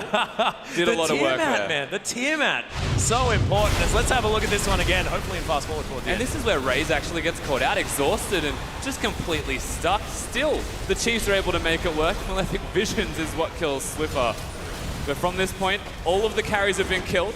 both teams have made a conscious decision that they're going to kill the backline of the opposition team, which means the tanks are just the only things left standing. And I really would like to fast forward this. Yeah, I feel like, Yes. oh, there it is. Thank you. Thank you very much. As they pressed their buttons and stuff happened, and Pally died. Yeah, lots of buttons. Oh, and here's another fight. As Kuden's going down extraordinarily low. Swiffer grabs that kill as King culls over to the side. As Ejim once again still running forward, flashes out of the way. I don't think Chu's got the Malefic Visions on. And the Trundle once again survives. Swiper is sort of in no man's land, but Swiffer's going to flash over. King gets destroyed and Raze grabs it with his massive range on the living artillery. Coincides with a 20-minute potential Baron that they have straight up kicked off at the moment. There are 3 people dead from the side of Legacy, but the Smite is standing. Yeah, Carbon looking to get himself over there. Swiffer taking a lot of damage from the Malefic Visions. Choose is still a force to be reckoned with and has the ultimate, but this Baron going down very low. There's the Subjugators. Carbon looking to pounce himself in there. Lots of damage as he can't actually get towards the pit. Low health bars. Ejim's about to do this 1v1 and grabs it off the back end. Choose now struggling as Raze looking to head back home, and the Baron falls in favor of the Chiefs. Ejim will die finally. Jeez, thank goodness for that. Ejim shows that he's actually a human after all, not a god, and does go down. But he's definitely a troll. Yes. But still, they get the Baron. They get to go back to base. The looks of it. Yep, Swiper going to get stopped. Well. There's the ultimate from Kuden, who's tanking up the turret. Nice use of the twisted advance from Swiper. Spooks gets in the back end. 2 kills come out immediately. Swiper's baiting like nobody's business. And Spooks knows he's seen this one before. It takes a long time, and we missed the start of the next fight. So thank goodness they walk away from each other. Swiper had no idea that he was baiting, is the best part about this. Yeah. Spooks is having the series of his life at the moment. 6-0-6 is the scoreline of this Rek'Sai. Stellar. Unbelievable. And yeah, 12 kill participation seems to be the thing here as Swiper and Spooks. This tank line is honestly all the Chiefs seem to need. Because Swiffer and Raze in that original Dragon fight died instantly. I mean, you saw the Titanic Hydra there for the Rek'Sai. The conscious decision to build damage so that they're not just a 2-threat team means that Legacy have a harder task when the Chiefs are winning. Well, Raze by Arcane Barrage going to help take down this turret. He's already got another recurve bow, so building towards either the Blade of the Ruined King or that Ginsu's Rage Blade. I personally hope for the Rage Blade. It should be the Rage Blade, realistically. Depends what he wants to do. Of course, Blade of the Ruined King works if you need to kite back, and that's not a bad decision. Since Tally's health that he's stacked. Yep. Choose with a bit as well at the same time with that Rylai's, but now the Chiefs are going to set up for this siege. The Baron buff, of course, helping out a lot here at 23 minutes. It's Choose. No shield. Has to be careful as the Voidlings are spawning. No, big knock-up as the Weaver's Wall comes in. There's the exhaust down on the Malzahar, and he's going to fall. Kuden's going to die, and that split of the fight was beautiful from Swiffer. And Swiffer didn't stay on his wall. He accidentally, I think he got stopped and got off the wall, had to walk the long way around. Just shot a wall at them. Such a good ultimate that they still win a 4v5 basically because they were trapped, base broken. Yeah, that's going to be the top inhibitor turret falling down. Inhibitor going to follow here as Raze does a lot of damage. Spooks turns up as well. Look at that bounty on his portrait. My goodness, this Rek'Sai is huge. There's the coordinated backs. Hey, it's the Olympics. Oh, Ejim's like, oh, come on, guys. That was embarrassing. When you want that buff, but you don't have it. And Raze with the Mage's Elixir understands that Arcane Barrage does a lot of magic damage, likes the AP. Means he wants to end the game now. That is legitimately the direction that the Chiefs are going towards. Guardian Angels, QSSs everywhere for Maokai as well as Swiffer. Oh my goodness. On that Talia. They shouldn't die. There's actually very little avenues of attack that Legacy have with a single target focused team composition that can take apart the Chiefs right now. They actually just like have to kill Spooks and he has a GA, so do they kill Ejim? No, they don't. They've been trying all game. It hasn't been working. Yeah. Hanging out here as well. He's able to throw down the pillars if he needs to. That sapling slowing down Choose and Kuden. There's the Winter's Bite. So the wave clear is here for Legacy. Baron buff doesn't have forever though, Atlas. Yeah. That's their sieging strength still there for a time. Well, they are able to get a lot of damage onto this turret. Raze just spinning so fast. Kuden going down very, very low, throws out the ultimate, but Swiper's just tanking forever. The tower falls down, good stun onto the tree, who flashes his way out. Ventral Maelstrom is there, but look at Raze. Finds the W once again. Choose trying to close distance, but doesn't even get the silence. This base is in shambles now for Legacy, but they have held on to this mid inhibitor for the moment. And Swiper has teleport, so the Chiefs hanging around indicates that he will teleport with this next wave. They want to make a play for this inhibitor. The Weaver's wall goes up. He's just going to say, well, don't come in. They've got a wall down as in goes Swiper, finds Kuden. Living Artillery's going to tag him up as well. Ray's doing a lot of damage as now the Chiefs looking to kite this one back. Swiper down to very, very low once again. Good QSS. Gets himself out of the way, and Kuden might be the target they're looking for. Carbon's going to fall. Rays flashing forward. Gets the Living Artillery kill onto the Braum. And now Tally, he's tanky, but he doesn't have the damage. King's on the fountain, trying to get healthy, and now 26 minutes in, Chiefs looking to win game 2. And they have come with so much to prove. Our 4th place team in the OPL, but you wouldn't believe it. This is the best that I have seen the Chiefs play, especially in this second game, bringing it back. The face of adversity from Legacy, they prosper. They most certainly have. And look, it's definitely not over yet. The reverse sweep has been something that Legacy have achieved. But look at the faces of the Chief members here. They are so happy, they are so pumped, and they are so ready to move forward in this series. You heard it from the desk, it's just so hard to come back from that mentally, because that was another dismantling. Spook's even having a celebratory dance. Knows that he wants to do that if he wins game 3. I personally hope that he doesn't, but we'll see what happens. That was a coveted victory, honestly, from the Chiefs roster. They played champions that Legacy lost with in game number 1 and then beat them with it. And Ejim's Trundle, I just want to reiterate, the fact that he embodied the fact that he's a troll is so important, because that was just ridiculous. Him skirting around fights, honestly orchestrating where Legacy wanted to go. It shows a lot of comfort from Chiefs as a whole, knowing their health bars, knowing how much they can allocate towards fights, and playing on that, literally the edge of winning or losing that game and doing it successfully shows that the Chiefs are here to win. Yeah, they most certainly are. But ladies and gentlemen, let's throw it back to the analyst desk to break down the second Chiefs victory. Thank you, Atlas and Rusty. Well, we are back here at the analyst desk. Chiefs up 2-0. Tigon, I mean, are you feeling like your 3-1 Legacy win prediction might be a little bit impossible now? Might be. Definitely is.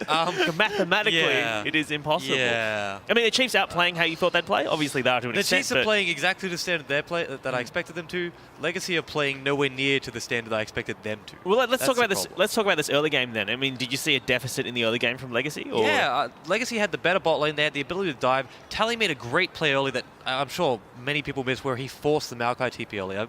Radiant picked it up really quickly as well. He forces the Maokai TP, so he has Shen ult as the difference maker. But then they did nothing with it. They didn't use it. Nothing happened. And the biggest problem to me is, you know, there's a saying here, is fight fire with fire. Sure. Whoever came up with that saying, it's not a good saying, because you should fight fire with water. And if you were Carbon and your idea is like, I'm being invaded, you know what, I'm going to take Nidalee and invade the other jungle, when your team already wasn't responding, now all of a sudden they have to push out waves and respond, and it just wasn't happening. I mean, we saw Talia was willing to leave level 1 to go across the other side and help out Spooks, you know, shove Carbon out of his jungle. So I just think that, you know, right now, Legacy are actually playing towards Chief strengths. Just get Carbon into Fog of War. It's really, really easy to execute upon, get him farmed up, and then execute on your dives. They're such a good diving team. I think a lot of that was basically Legacy tried to play bot side, so that the Lucian Braum, that the Shen, they actually set up a lot of bot dives, and I saw a lot of opportunities for them to dive, and then they just didn't do it. They had the vision set up, they had Shen ulti, Nidalee was there, Malzahar was there at one point, both the Chief members were in the turret, and they just left. And I was extremely annoyed that they tried to do that, but difficult to execute. I mean, let's take a look at this. Let's look at this replay from about 18 minutes in. It's a team fight. Brady, why don't you run us through what's happening? All right, so on the screen when it comes up. So obviously, I think Chiefs are really smart here. They come in here because they know they can win a 5v5 team fight with the Kog'Maw too. I think Kog'Maw at this point had 2 item power spiked. And then what you see, first thing you see is Raze throws the team fight by flashing in. And now Swiffer is dead. Swiffer is already dead. King throws again by flashing in. So both AD carries through, but King threw later, so then Chiefs end up winning. And in any good game of catch, you know, the last person with the ball wins. So Raze gives it to Legacy, King gives it back to the Chiefs, and this is just a tank brawl that's going on. But it really is how the Chiefs are able to juggle this aggro. They know when they have to go aggressive and when they can back away. And, you know, Tegan was pointing it out the best. Coonan is like sitting there just cussing his team, like, you idiots! Like, I'm trying to save every one of you. I can't get it done. Like, you see poor Coonan like just dancing in and out of that fight. Like, what is a Braum to do, dude? I think one thing that I will call out King for there is he does something very greedy. So he flash E's in to get the last hit on Talia that was out of the fight. Now that's something I tend to do sometimes a lot in solo queue because I like to pad my stats, but it is not good. It is not good for winning team fights, and don't do it in a competitive game. So you're saying you get the kill? You wouldn't have done it? I wouldn't have done it. You get the kill, but you need to win the team fight. Counter question, would you have flashed when Raze flashed? So you said you wouldn't have flashed when King did. Would you have flashed when Raze No, flashed? I just wouldn't have thrown. I would have been a good Cogmore, gone back to my team, and won us the fight It's straight easy away. to say that from the safety of the analyst desk. It's not hard. You flash backwards. You don't flash into the enemy team. You're All right, playing well, Cogmore. let's move on because there was a second replay you want to talk about, T-Gun, which is the tower dive. Let's bring that up. You want to talk us through it? So we're going to see right after the Baron, Coonan's going to go stop someone from recrawling. Who can you stop that is awful? Swiper, why not? Because he can kill all of you whenever you have any backup. They knew Rek'Sai was here. They heard the ult. Choo-Choo spotted it out. And they blow everything on Swiper. Spooks, great play here. Don't get me wrong, great play. But that is the only member of those three that you stop and kills you all. You know what? That makes Swiper look really good, but let me tell you, that was not Swiper. That was Spooks. That was all Spooks and a bit of Coonan. But maybe you give Swiper some... maybe he taunted there and baited it out. You never know. Yeah, no, he was yelling profanities across the stage. He was really smart beat his chest a little bit. At the same time, we have to give a lot of credit to Spooks this game. I think Spooks has shown that he's actually can play two very good styles. Game one, he's being very proactive, tracking Carbon. When Carbon wants to be an aggressor in this game, you saw that Spooks was doing the exact same thing. He's placing out his wards. He's stopping these turret dives. He's kind of playing that facilitator role, and he often gets overlooked for this. I think that Spooks is in the right part of Summoner's Rift more often than not. When he mechanically misplays, sure, he looks a little bit silly sometimes, but more often than not, at least he's there. A lot of the Chiefs early game, you see that Spooks is actually there in some sort of extent where he's getting vision or something, because Chiefs play very methodically. They always set up for something, which always lets Spooks be in the right place at the right time, and I think that's what you saw that game. Yeah, well, all right, so let's move on to the late game. I mean, was there anything that Legacy could have done towards the end to bring this back? I didn't think so. I think they just dug themselves into a hole that was way too deep, and you can't dig up. No, that doesn't happen. Are they going to be playing tilted for the rest of the series, do you reckon? And they looked pretty tilted to me. Yeah. It's hard to sort of say as someone on the sidelines, but it did not look like a great environment after those two games. Yeah. I think when a carry top laner plays Shen, you know you're tilted. Yeah, and that was the biggest thing to me, is that I think that this time Legacy threw their curveball. I think that the fact that you had a Braum in the game and you had a Shen on a team that normally plays pushing waves, two very uncharacteristic non-pushers in the same lineup, showed that this was Legacy's curveball and it didn't work. And when your curveball doesn't work, it affects you mentally. All right, well, that is game 2 out of the way. Chiefs up now 2-0. Can they tie it up and do a 3-0 sweep? We'll be back with game 3 right after this.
Welcome back to the analyst desk for this, the OPL Grand Final. My name is Michael Hingis-Hing, and we are live at the Brisbane Piazza with the lovely Brisbane River behind us.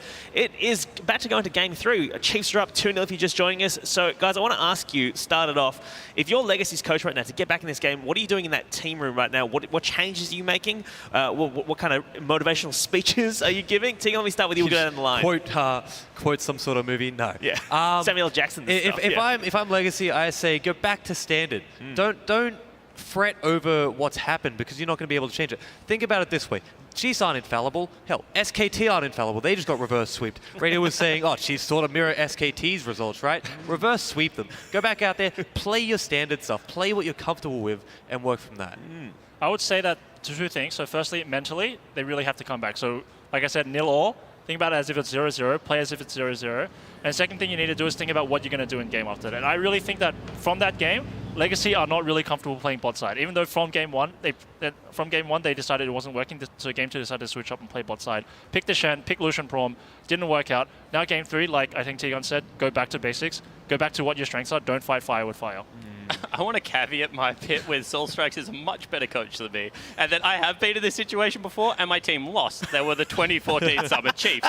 So I do want to point that out. However, in saying that, I think that I'm kind of the opposite. I say just feed the beast. I mean, right now, Carbon's kicking himself. If I am Soulstrikes, I'm pulling him aside. I'm like, Carbon, this is your team. If we lose 3-0, a lot of it is on you, not because you're playing poorly, but because you're the captain and we need you to pull them out of the hole. I used to call on Swiffer a lot in a similar situation. You know, don't let the map lose around you. Get on something and win it. Be the proactive guy. So this time, I am saying fight fire with fire. I'm saying go back to one of your oldest comfort picks. I mean, get on a Rek'Sai, get on something that can get in lanes early and just start punching people as much as you can, because Carbon is a great player. He's better than this, and I want to see him bounce back. All right, well, we are about to go into Game 3, but before we do, I'd like to tell you about a social contest we are running tonight. That is, the Chiefs are up 2-0 right now. They could be taking this in a 3-0 victory, but we want to know from you how you think this is going to end. Hashtag #IamOPL. The best and most creative answers might win a prize. You can check our Twitter for details. That is at @lol_Oceania.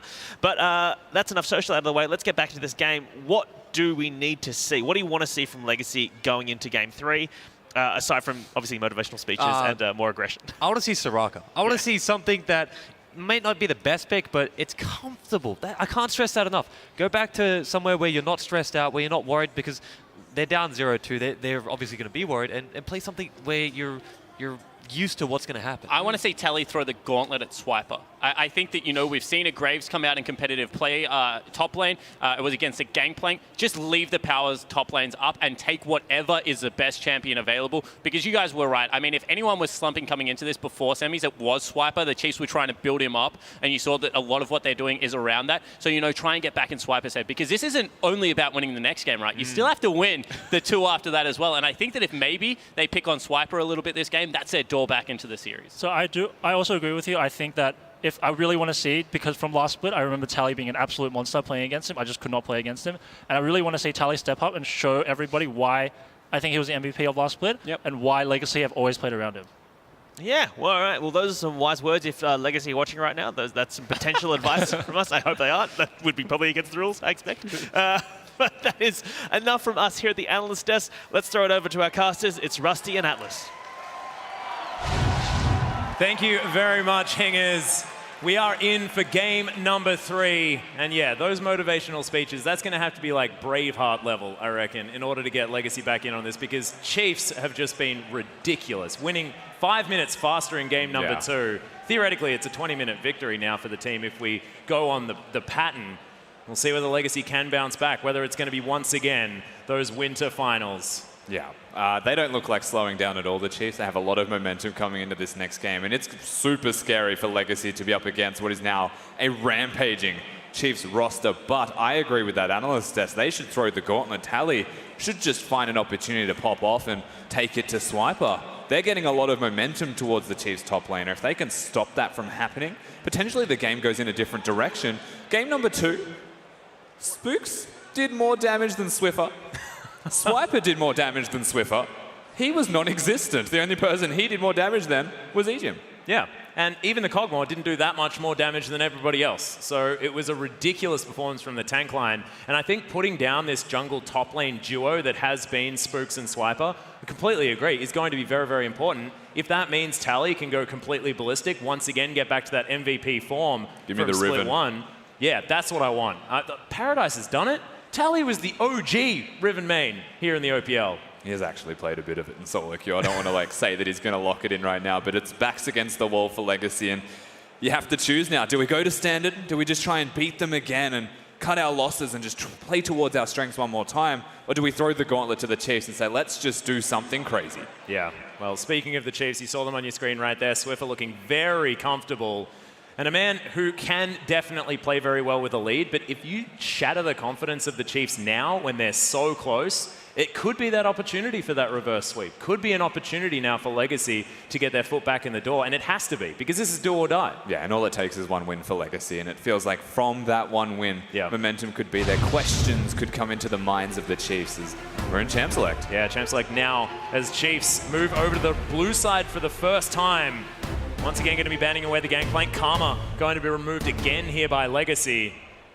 We'll see whether the bans do change. Looks like no for the side of the Chiefs. Lots of respect shown from Legacy to the flex pick of that Karma as we do see a change. Yeah, Talia once again going to be banned away like game 1, but not in game 2. Exactly right. They realize the error of their ways in the second game. And there's the adaptation here by the Chiefs. They get rid of the Gnar this time on the blue side of the map. Vladimir, of course, on the red side needs to be banned. He's going to be taken away by Legacy. And now the Chiefs, what decision do they make? Do they pick something like the Shen for Swiper on the top side of the map? It won't be Tryndamere. It could well be something like the Lucian again. Taking it from King, perhaps making him play something else. The Sivir was actually very impressive from Raze. It was. Had a great first game. They have a lot of options here. They could even go Rek'Sai once again and just let Spooks take that from Carbon. This is actually the first time that we've seen Gragas be left up as well, and that's going to be the first pick here for the Chiefs. Swiper going to take that one for Spooks, and Spooks has had some of his most impressive performances on the champion as Carbon. Oh, don't you play with my heart, boy! He's not. It's fine. He's going to lock in Braum. Thank goodness. Yeah, I haven't seen Braum jungle very often though. No. I would have preferred Lee Sin. Yeah, I think he's probably better. You can use your concussive blows on the minions though, so get some attack speed in there. But it is going to be the bottom lane locked away here for Legacy. Chiefs once again having a look around. Now, I have an inkling that he won't play Aurelion Sol. He's just shouting out to the LCK games from last night. Still a lot of options available for the Chiefs, having not locked in their mid lane. Not a lot of bans this time around once again available. So they could go the Cassiopeia route. Could go Lissandra once again, was successful in that first game. I also really love Cassiopeia picked in tandem with Gragas at the same time. That explosive cask into the lower range, Petrifying Gaze from Swiffer could be very, very scary. And Raze thinking about hopping back onto that utility, 16 seconds to go. See what picks the Chiefs are going to lock away, because these have been pretty solid for the last little while, although they mess with us all the time. So it is going to be, okay. Wow. Caitlyn Tahm Kench locked in by the Chiefs. That is an entirely different strategy coming out of the Chiefs. They've got the Tahm Kench to save one of their big carries, most likely going to be the Caitlyn, who works in siege compositions, and that is what the Chiefs currently have already. Yeah. Of course, Gragas, fantastic at that. Legacy now. Their next couple of picks, of course, we'll see who they're going to save until last, whether it will be Tally, and he'll lock away Riven, and it'll be amazing. Not sure whether it will be. They also want to set Choose up with a not losing lane at the very least. He just wants to survive, get through that laning phase, join them in the mid to late game team fights, and be a big threat. So do we expect something like a Victor or Cassiopeia here coming out of Choose? Still a standard safe mid lane pick would be the ideal option. Not knowing who he's against, but also being on red side this time Legacy. They may leave him to last, but it's not likely. Oh, it is going to be Rek'Sai for Carbon. The desk breathes a sigh of relief as he hops back onto that early game mobile champion, get himself around the map, get things done, and Choose once again on the Cassiopeia. Ray's now thinking about what he wants to do to help round out this Chiefs lineup. We'll see. The top laner, possibly, unless the Gragas is going up there, or the Tahm Kench is going up there. There's a lot of flexibility for those two champions. And Swift is champion there for the mid lane. I wouldn't be surprised to see the Lissandra locked in with it. Again, was successful for them in the first game. We have said the word Victor a lot. There's also LeBlanc available. Doesn't actually do that bad into Cassiopeia, but in her current form, she can stop you from distorting places if they're good. Yep. Well, it's a bit risky. Relatively telegraphed if you're going to distort for that that combo as well onto the Cassiopeia. So you will be facing her while you're heading in. Sounds like a frightening prospect to me. It's 2 seconds to go. That's going to be Shen for Swiper. A lot of tanky bodies out of the Chiefs. As once again, they're going for that late game AD carry and a lot of CC and facilitation coming out of Swiffer's mid laner in this Lissandra. And they just rounded their team composition out with dive everywhere. Oh my goodness, Got a Lissandra who can go under the turret, ultimate herself, and immediate echo. There's Tally. Kuden even looks surprised, as he was the one that actually locked it in, which is an odd thing. Tally, wow. This has been a champion that he's found incredible success on. We were talking about MVP Tally from Split 1 of the OPL 2016. Well, this was the champion that he did a lot of those performances on. Yeah, and we can talk about MVP Tally. We need to see that in this game if Legacy are going to have a chance in the series. Has to step up massive. Picks a matchup that he's comfortable with. Nira immediately locks it in. Yeah. And that's the gauntlet thrown. It certainly is. Carbon as well may not need to worry as much about Spooks' early pressure. Of course, Gragas a lot of early ganking power with the extra CC, but doesn't have the raw damage that a Graves can bring if he finds a low Rek'Sai in the jungle. So theoretically, it might be a better start here for Legacy, and the first time that they've been on the red side. There's a lot of changes, a lot of possible momentum breaks for the Chiefs if Legacy can make a good start here in game number 3.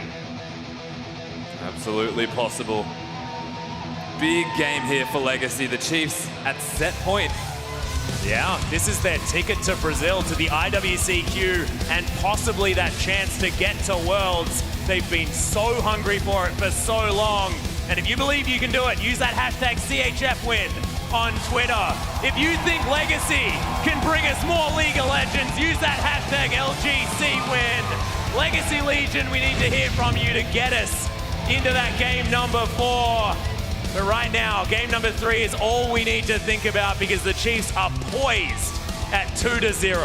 And plain and simple, do or die now for Legacy. There's nothing that they can leave behind. They have to hold nothing back and just give it to the Chiefs. Chiefs already feeling like it's Christmas. Spooks with the Santa Gragas. That's adorable. Big fan. Welcome to Summoner's Rift. There's now not too much of a change as far as how we're starting this game off, except the fact the Chiefs are wearing blue shorts as opposed to the red ones.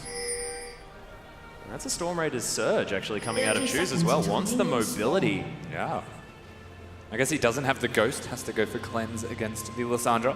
Yep. And so now benefiting with a bit more move speed. Means his damage is also lacking to tanks though. Not having a Deathfire touch to chunk them out. Risky call, but values the move speed.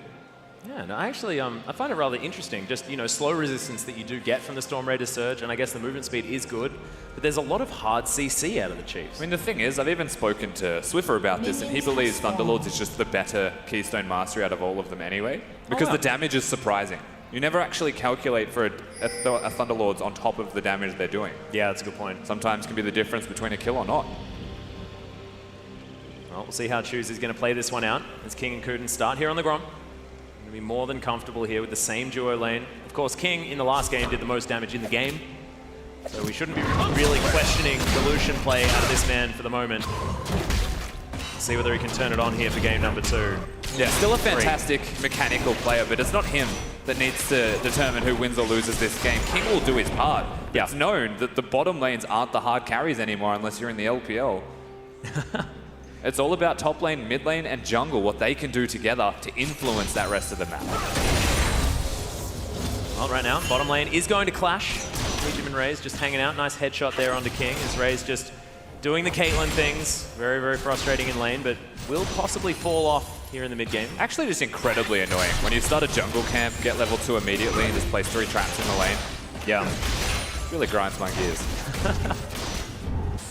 King is able to move out of the way of them at the moment. That Yordle Snap Trap not going to find him just yet. First Dragon is going to be that Mountain Drake as Swiffer moves out of the way of the poison.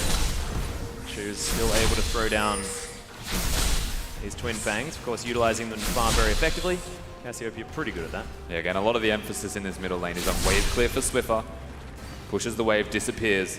and just tries to influence the rest of the map, whereas Choose is trying to kill his lane opponent, keep him mid, and actually stop him from rotating. It's easier said than done, given the last 2 games. Yeah, he's now able to at least shove him in. Now Tally and Swiper just fighting towards the top side. Swiper looking to try and, like you said, influence the rest of the map. Tally as well, we'll see whether his teleports are going to be on point and what build he goes for here on the Echo. Do you think maybe like full tank, or do you want to see the Trinity Force? If it's not Trinity Force, I'll be disappointed. Yeah, so will I. If it's not a dash cannon straight afterwards, I'd be disappointed as well. I mean, you're probably just going to get disappointed. Yeah, I know. Yeah. I often am, let's be honest. Have you heard me talk about items? Yes. Yeah. Sorry. Yet again. Swiffer and Choose facing off. That's a big wave moving towards Swiffer. Carbon on the bottom side of the map, looking for a gank on that bottom lane. Spooks doing the same thing towards the top, but it's a good position for Carbon at the moment. Not able to find his way through. Remember, Ejim pretty dang good at disengaging as Tally. Oh, that phase dive was close. Spooks unable to find the belly bob. Super close, but doesn't get him. Flash used on the bottom side of the map, however, so Raze did have to use that to get out of the way. Carbon, successful gank number 1. Yeah, Kuden also using his own, so Summoner spells burnt from 2 players of the 4 in that bottom lane. It's a Tahm Kench after all, whilst the Caitlyn you'd expect has a fair bit of lane control. Tahm Kench just kind of sits there and hits it with his tongue. Well, in goes Spooks. Yes, the flash body slam. The flash from Choose is good. We'll get him back underneath this turret, so no first blood this time. It is good, but Gragas can come back. Choose has no Summoner spells, has to go back to base and reset. There's a good opportunity now for Swiffer to pick up 1 extra wave more gold and perhaps have a more timely recall. If I was Spooks, I'd be coming back mid. Yeah. At the moment, just needs to go to his wolf camp. The Snake Lady going to slither her way back into the mid lane and swipe him. Oh, little taunt there onto Tally. Not capable of all that much damage at the moment. Corrupting Potion has run out, however. Ejim. A lot of stacking passives on this bottom side of the map. Neither of them going to reach completion, however. There's no Jin, otherwise it would have been glorious. Yeah. Another Tongue Lash comes out. Ejim landing that one quite nicely onto Kuden, down to about half health. It's all just about slow play at the moment, though, from the Chiefs. They've got the Caitlyn composition if they ever find an opportunity to group up, to utilize the Shen split pushing, and then just put Caitlyn somewhere where she can place traps and hit turrets. Then Chiefs are winning this game, whereas Legacy, they actually want to kill the Caitlyn, stop them from sieging, and get skirmishes ideally as well with a Rek'Sai or a Lucian or a Cassiopeia involved. They want Carbon to do something. Yeah. I actually really love that idea as well. We haven't seen all that much Caitlyn now that we move over to 6.15, but that's exactly what she's good at. That first turret blood is something that you can possibly get quite easily, as Ejim's going to have to eat Raze on the bottom side of the map. Spits him out, that movement speed of course helping. And the Chiefs reset. Decent attempt there from Kuden though. The beautiful thing about Tahm Kench is if someone makes a mistake, In goes Swiffer, actually gets the Frozen Tomb onto Choose. Stand United's down as well. Going to help Swiffer out. That taunt was God tier. That's first blood goes to Swiper, and the fight is on. Good parallel convergence, but Swiffer gets out of the way. And Tally now has to run off. We'll see whether he can get back in, but doesn't look like it. And they don't get the kill on a Swiffer. Good use of the flash and saving it for that long, honestly. This is why you come mid lane. You force Choo-Choos to recall. That's the experience advantage that Swiffer gets, most importantly. And the repeat defense that can come out when solo laners hit that ultimate point and they make Legacy pay. That was incredibly well played. We saw the Chiefs try to do this in game number 2 as well. Not as successfully. This time certainly worked out, and that early entrance from Spooks into that mid lane paying off. Yeah, it really does feel like Carbon is MIA at the moment. Super unfortunate for Legacy not having their Rek'Sai around. And honestly, it comes back to the initial point from game number 1 where Spooks is just moving around the map seemingly more efficient. He just honestly has Carbon's number this series. I feel like the mind game is in his favor at this particular moment. Will take a lot of effort here from Carbon to get his way back through. Currently farming out his jungle. He's 8 CS behind as far as those camps are concerned. Once again, lanes pushing in favor of the Chiefs, especially here in the mid lane. This is a perfect start for the Chiefs. Game number 3 set point for them. They couldn't ask for more. Yeah, Swiper hits that level 7 equal with Tally and denies that siege minion. He's so tanky as well now. Blimey Cinder completed. Got himself another Ruby Crystal. Looks like the Spectre's Cow is going to be the next option. The Shen going to be a pretty immovable object towards the top side. Yeah, we're at a first big potential point of play. Of course, Spooks will need to recall beforehand, but the opportunity will be there for both teams to look towards the Drake, but primarily for the Chiefs to do so. Note, Tally doesn't have his teleport, even used his ultimate to get back to lane more efficiently. He'll be okay now in the 1v1. But if they go for the Mountain Drake, it should be theirs. At the moment, no one really looking for it. Good vision around it by Legacy. Might give Tally some time to react if the Chiefs try to get in there to set up for themselves. Swiffer currently doing that right now, as you can see. Gets a couple of wards over the top. Nice tongue lash there from Ejim towards the bottom side as Ray's just clearing minions one after the other, and he's got a huge lead. This Caitlyn just doing Caitlyn things. Similar principle to that of the Sivir when you play League of Legends. You just want to make King on his Lucian fight minions, not you, so that you can hit him for free. As now the bottom lane of the Chiefs moving forward aggressively, controlling Legacy's jungle. And already a little Sentinel going over to Raze, once again padding that stat. As Swiffer's come over, wants to try and pick this one up for himself, throws down the Q. That's going to be Spooks locking it down. They don't want to take too much of a risk. Chiefs move their bottom lane right back. King and Kuden, we'll see whether they can respond. Of course, Glacial Fissure is available. The culling is also available. Yeah, a lot of strength to be seen. Of course, the Braum being on Lucian's team means nobody can block the culling. And the door is proving not to be too effective. I just lost my words. Yeah, nice. Switch. No, not all that effective, correct. I heard it being completely right. Stu's stacking up that tier now in the mid lane. He's even in farm. Everything's going fine, despite that earlier kill. Swiffer possibly could be... No, he's got a glacial path. Never mind. Remember though, Cassiopeia, if there's ever a W there, you can't take any movement spells. Hey, that's true. There's always a kill threat. And Carbon finally starting to make some moves on Summoner's Rift, looked towards mid lane. And Swiffer's getting a little bit coy, always moving around, trying to make plays. Ejim actually has to eat his grey health here underneath the turret as King. Wow, that headshot Spooks was a lot. deep. Yeah, he gets the flash body slam. There's the ultimate as well as Kuden flashes his way up and Swiper's in, the exhaust down. King's gonna die, Carbon turns up, but is it too late as Kuden's in trouble? Swiper's gonna catch up to him, it's a double kill for the Shen, and Carbon now relegated underneath his turret, but Raze is at about 100 health.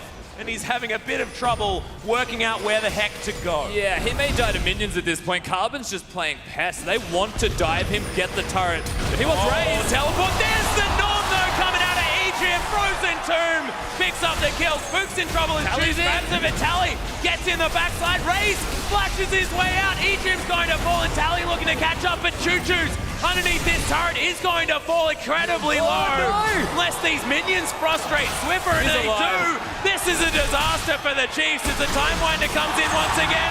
Triple kill for Tally. King taps up, and the Chiefs get wiped. They get a complete ace for Legacy at 11 minutes into this game. Game number 3 is entirely turned around for Legacy now. They've got momentum. They need to consolidate what they just found. That's incredible. Now Legacy with the time on their hands. We'll see whether this outer turret does fall down, whether this bottom lane from the Chiefs can make it there in time. Because that could be such a big move, especially if King grabs the money. And we do get to see Tally pop off here. This is movements to keep Choose down and forcing an early flash from him. So it does get out all right.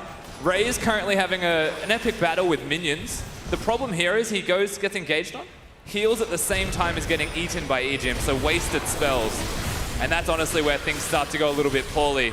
Spooks, if the eat was available, could have lived and could have played a part in ensuring that Tally doesn't get this triple kill.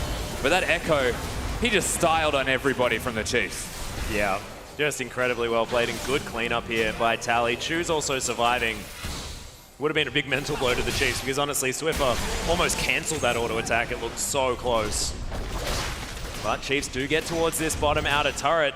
And it may actually fall here.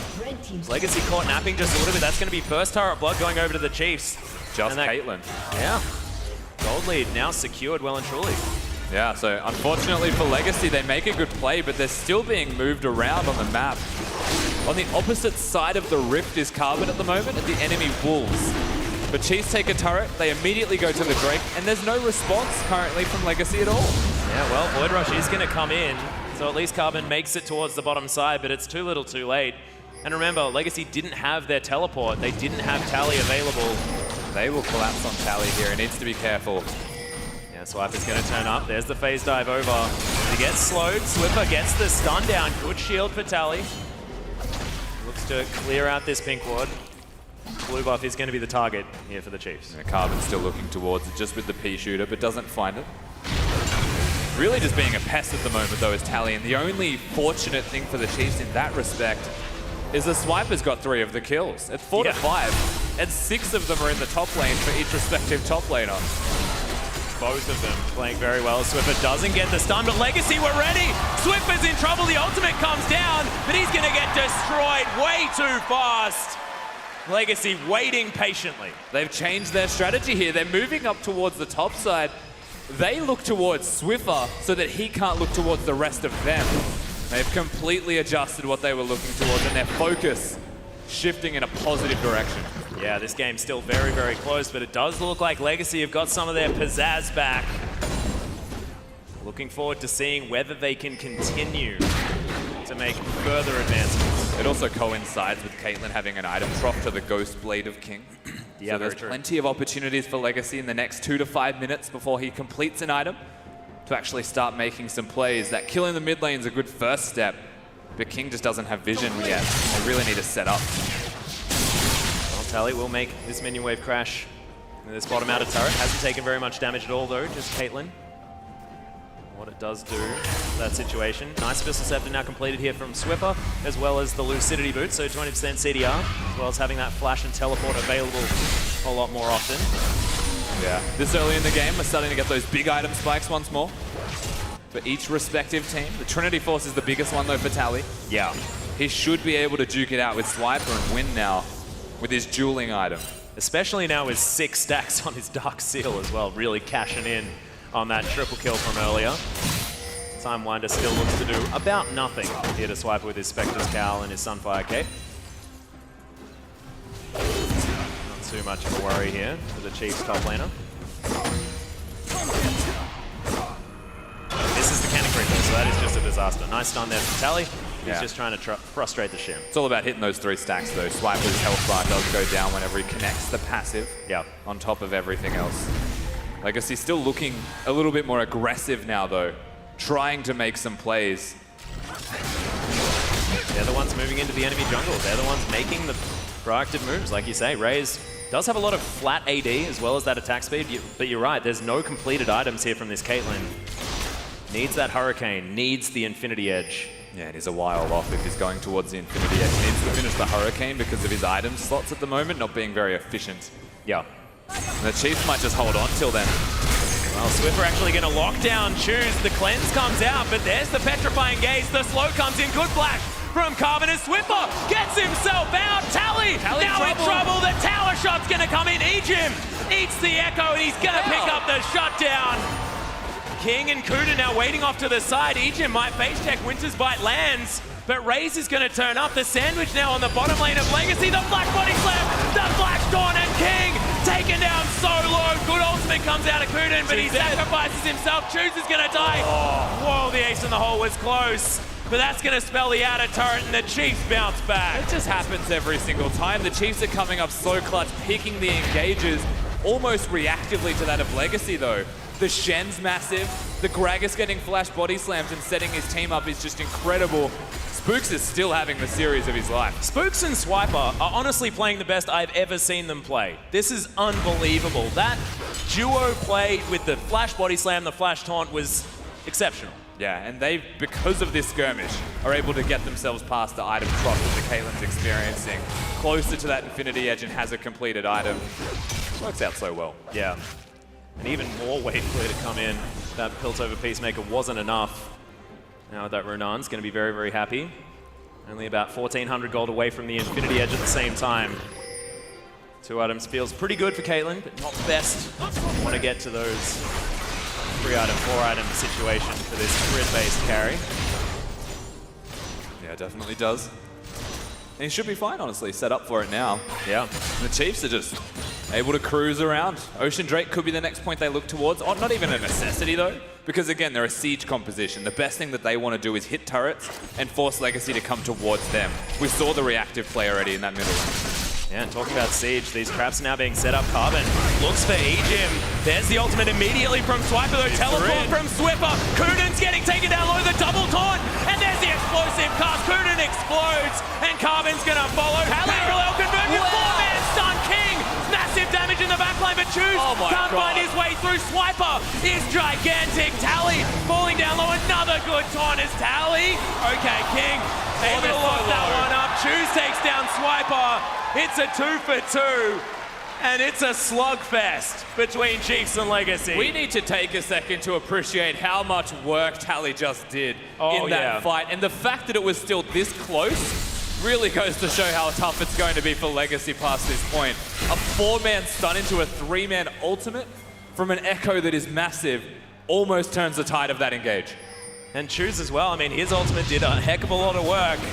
Just in general, King was able to get the damage down, but look at the CC. And seriously, just watch Tally right now. This parallel convergence placement with the direction the Chiefs want to go hits so many people. That was absurd. King able to free hitters. Now the Dragon. Whoa! Okay, Spooks is going to get eaten through the wall as well. No flash needed. Didn't even have it. Oh, he is. He's a thief. Unlucky. Yeah. Really? Walks into your pit. Takes your Drake. And it's like the most ironic situation as well, because he's Santa. Supposed to be giving. Came down the chimney, stole your Drake. Yeah, exactly. And got eaten by a cane toad. It's not really Christmas at all. Yeah, I know. This is the weirdest Christmas I've ever had. King and Cruden going to set up for this Rift Scuttler. Swiper. Hitting in the wings actually down here. Doesn't have the ultimate back off cooldown just yet. And has his Spirit Visage completed.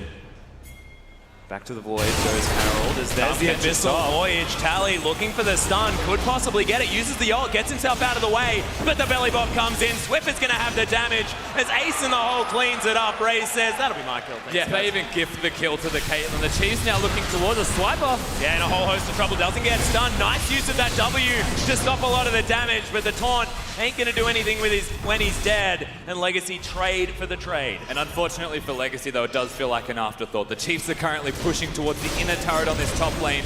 They will still get the outer in the middle lane from the looks of it, but it's not a winning trade at all. Yeah, look at Ray's damage on this turret. Spook's happy to tank that one up, and that is 2 that come in. Good win. They might want to fight this, though. Yeah, possibly looking for a way through. They're going to throw one down. Outer turret does eventually fall. Choose not going to be there for any team fight. Swiffer going to answer the Snake Lady in the mid. Big rotation from Legacy stops Chiefs from pushing any further, but that was 2 big turrets taken down consecutively. And that gold lead is still not big enough to say that the Chiefs are well and truly ahead. And it's 1-4 in turrets.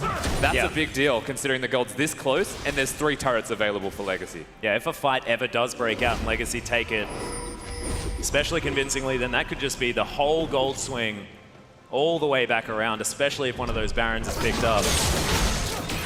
Kelly still doing work. Giant spell completed. Doesn't have any stacks left on his Dark Seal, unfortunately.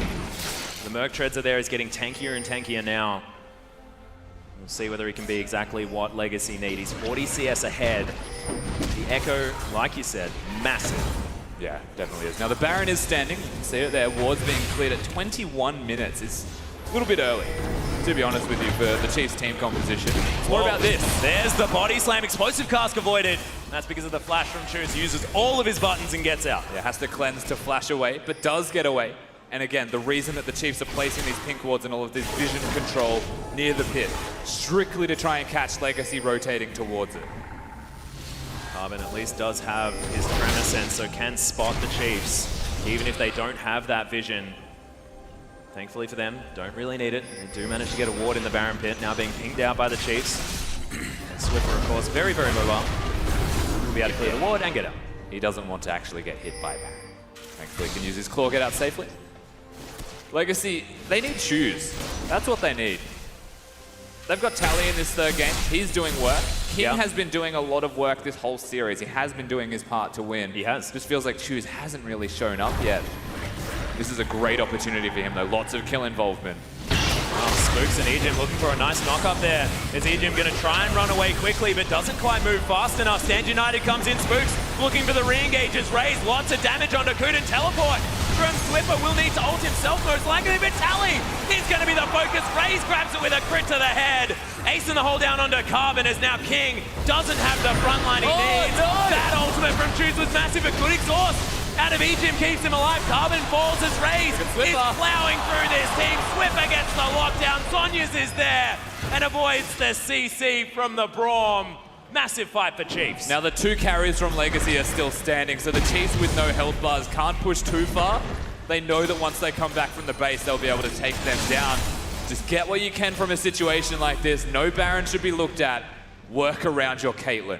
Yeah, Raze now looking to set up some traps under this inner turret. It's taken a bit of damage already, and this wave clear is huge. King, can he defend on his own? And it looks like no is the answer.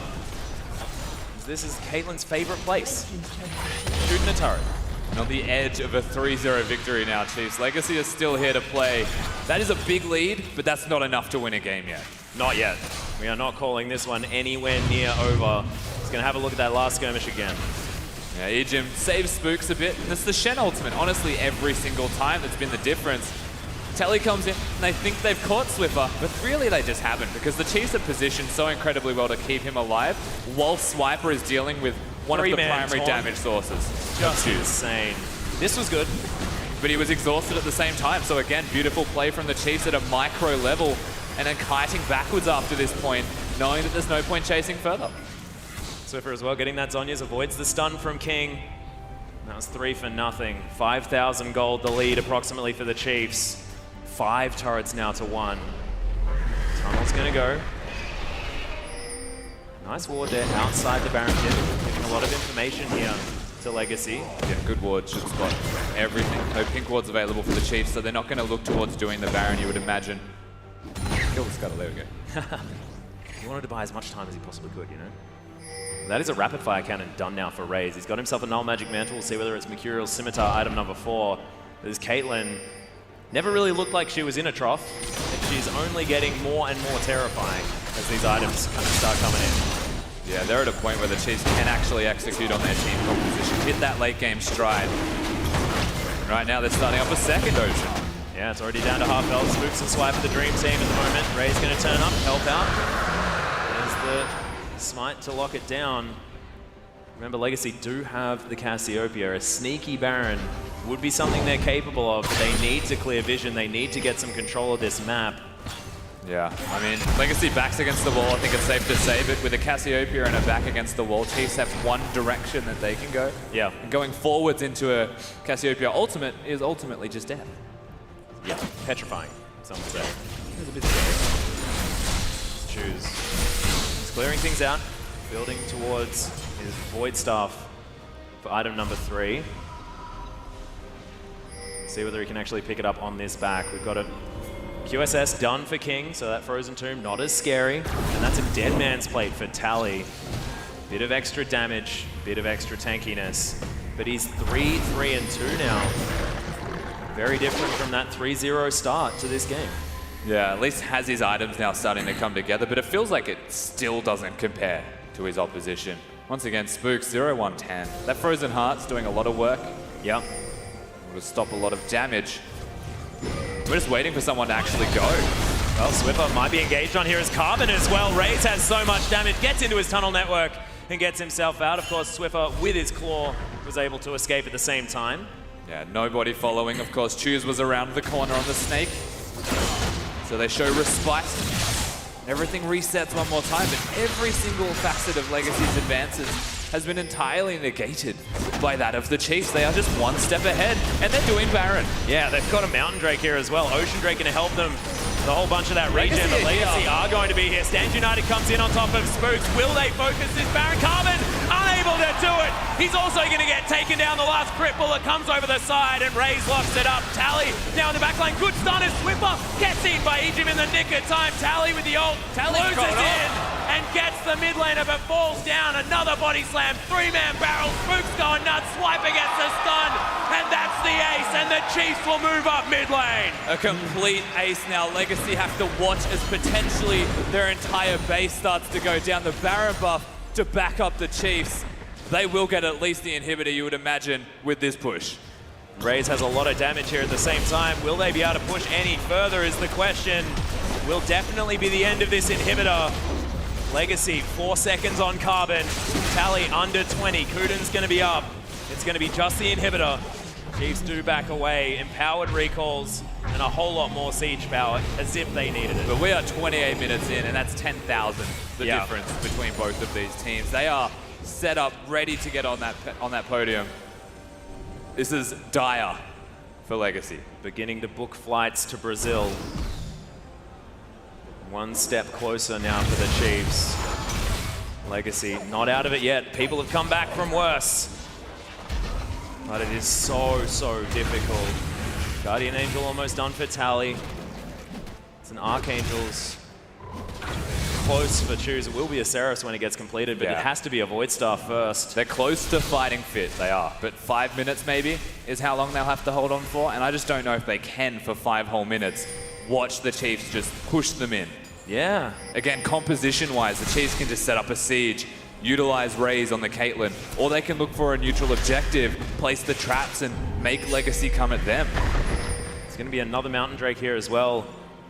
And double Mountain makes it very difficult to defend turrets. Raze now doing crits for, you know what, 1,700 damage.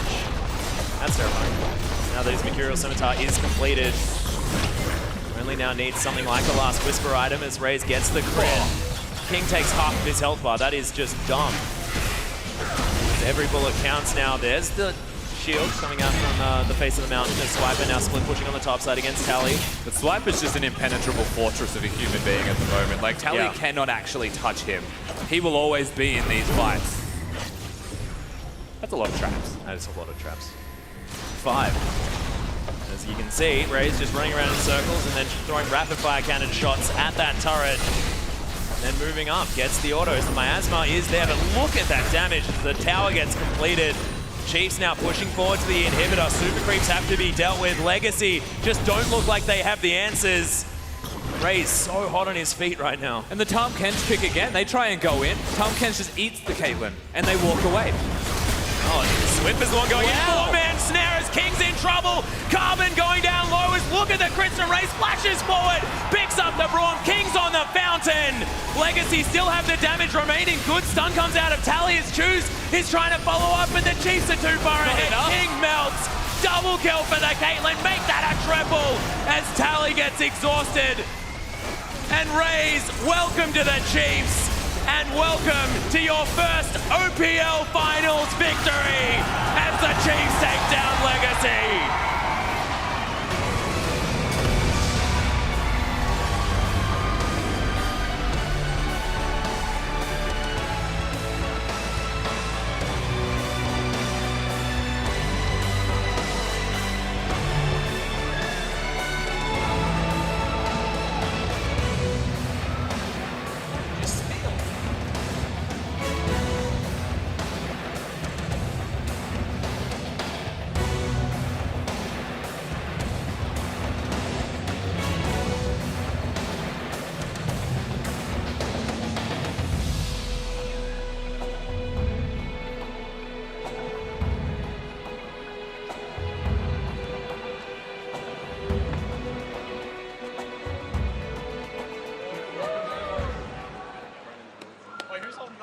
Your 2016 OPL champions, the Chiefs.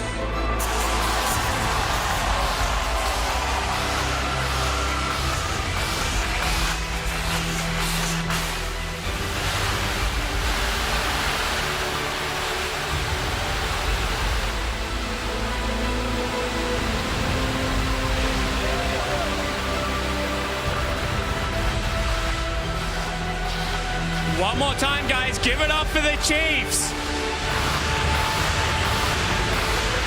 One more time, Brisbane. Give it up for the Chiefs.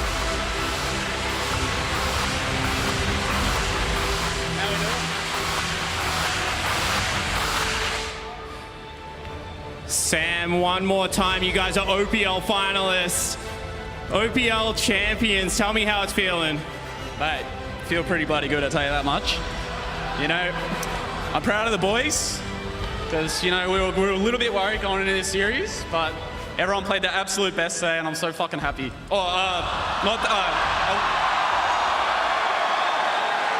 It's one thing to beat Legacy, but to sweep them 3-0, I mean, just talk about Legacy and how they're a hard opponent at all times.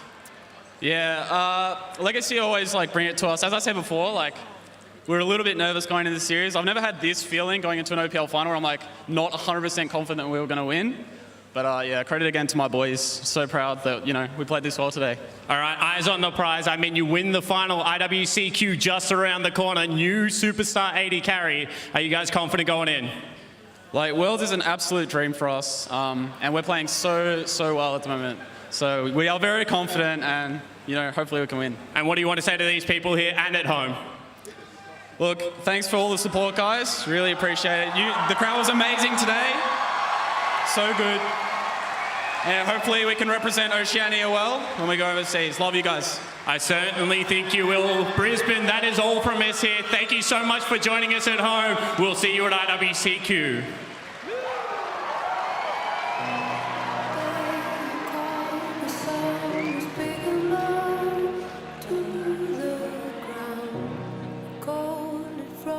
My fingers tight. Time was still and I was lost from sight for a while.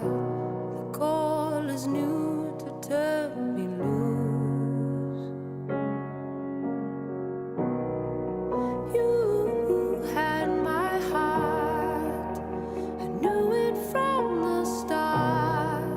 You had my heart.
never feel the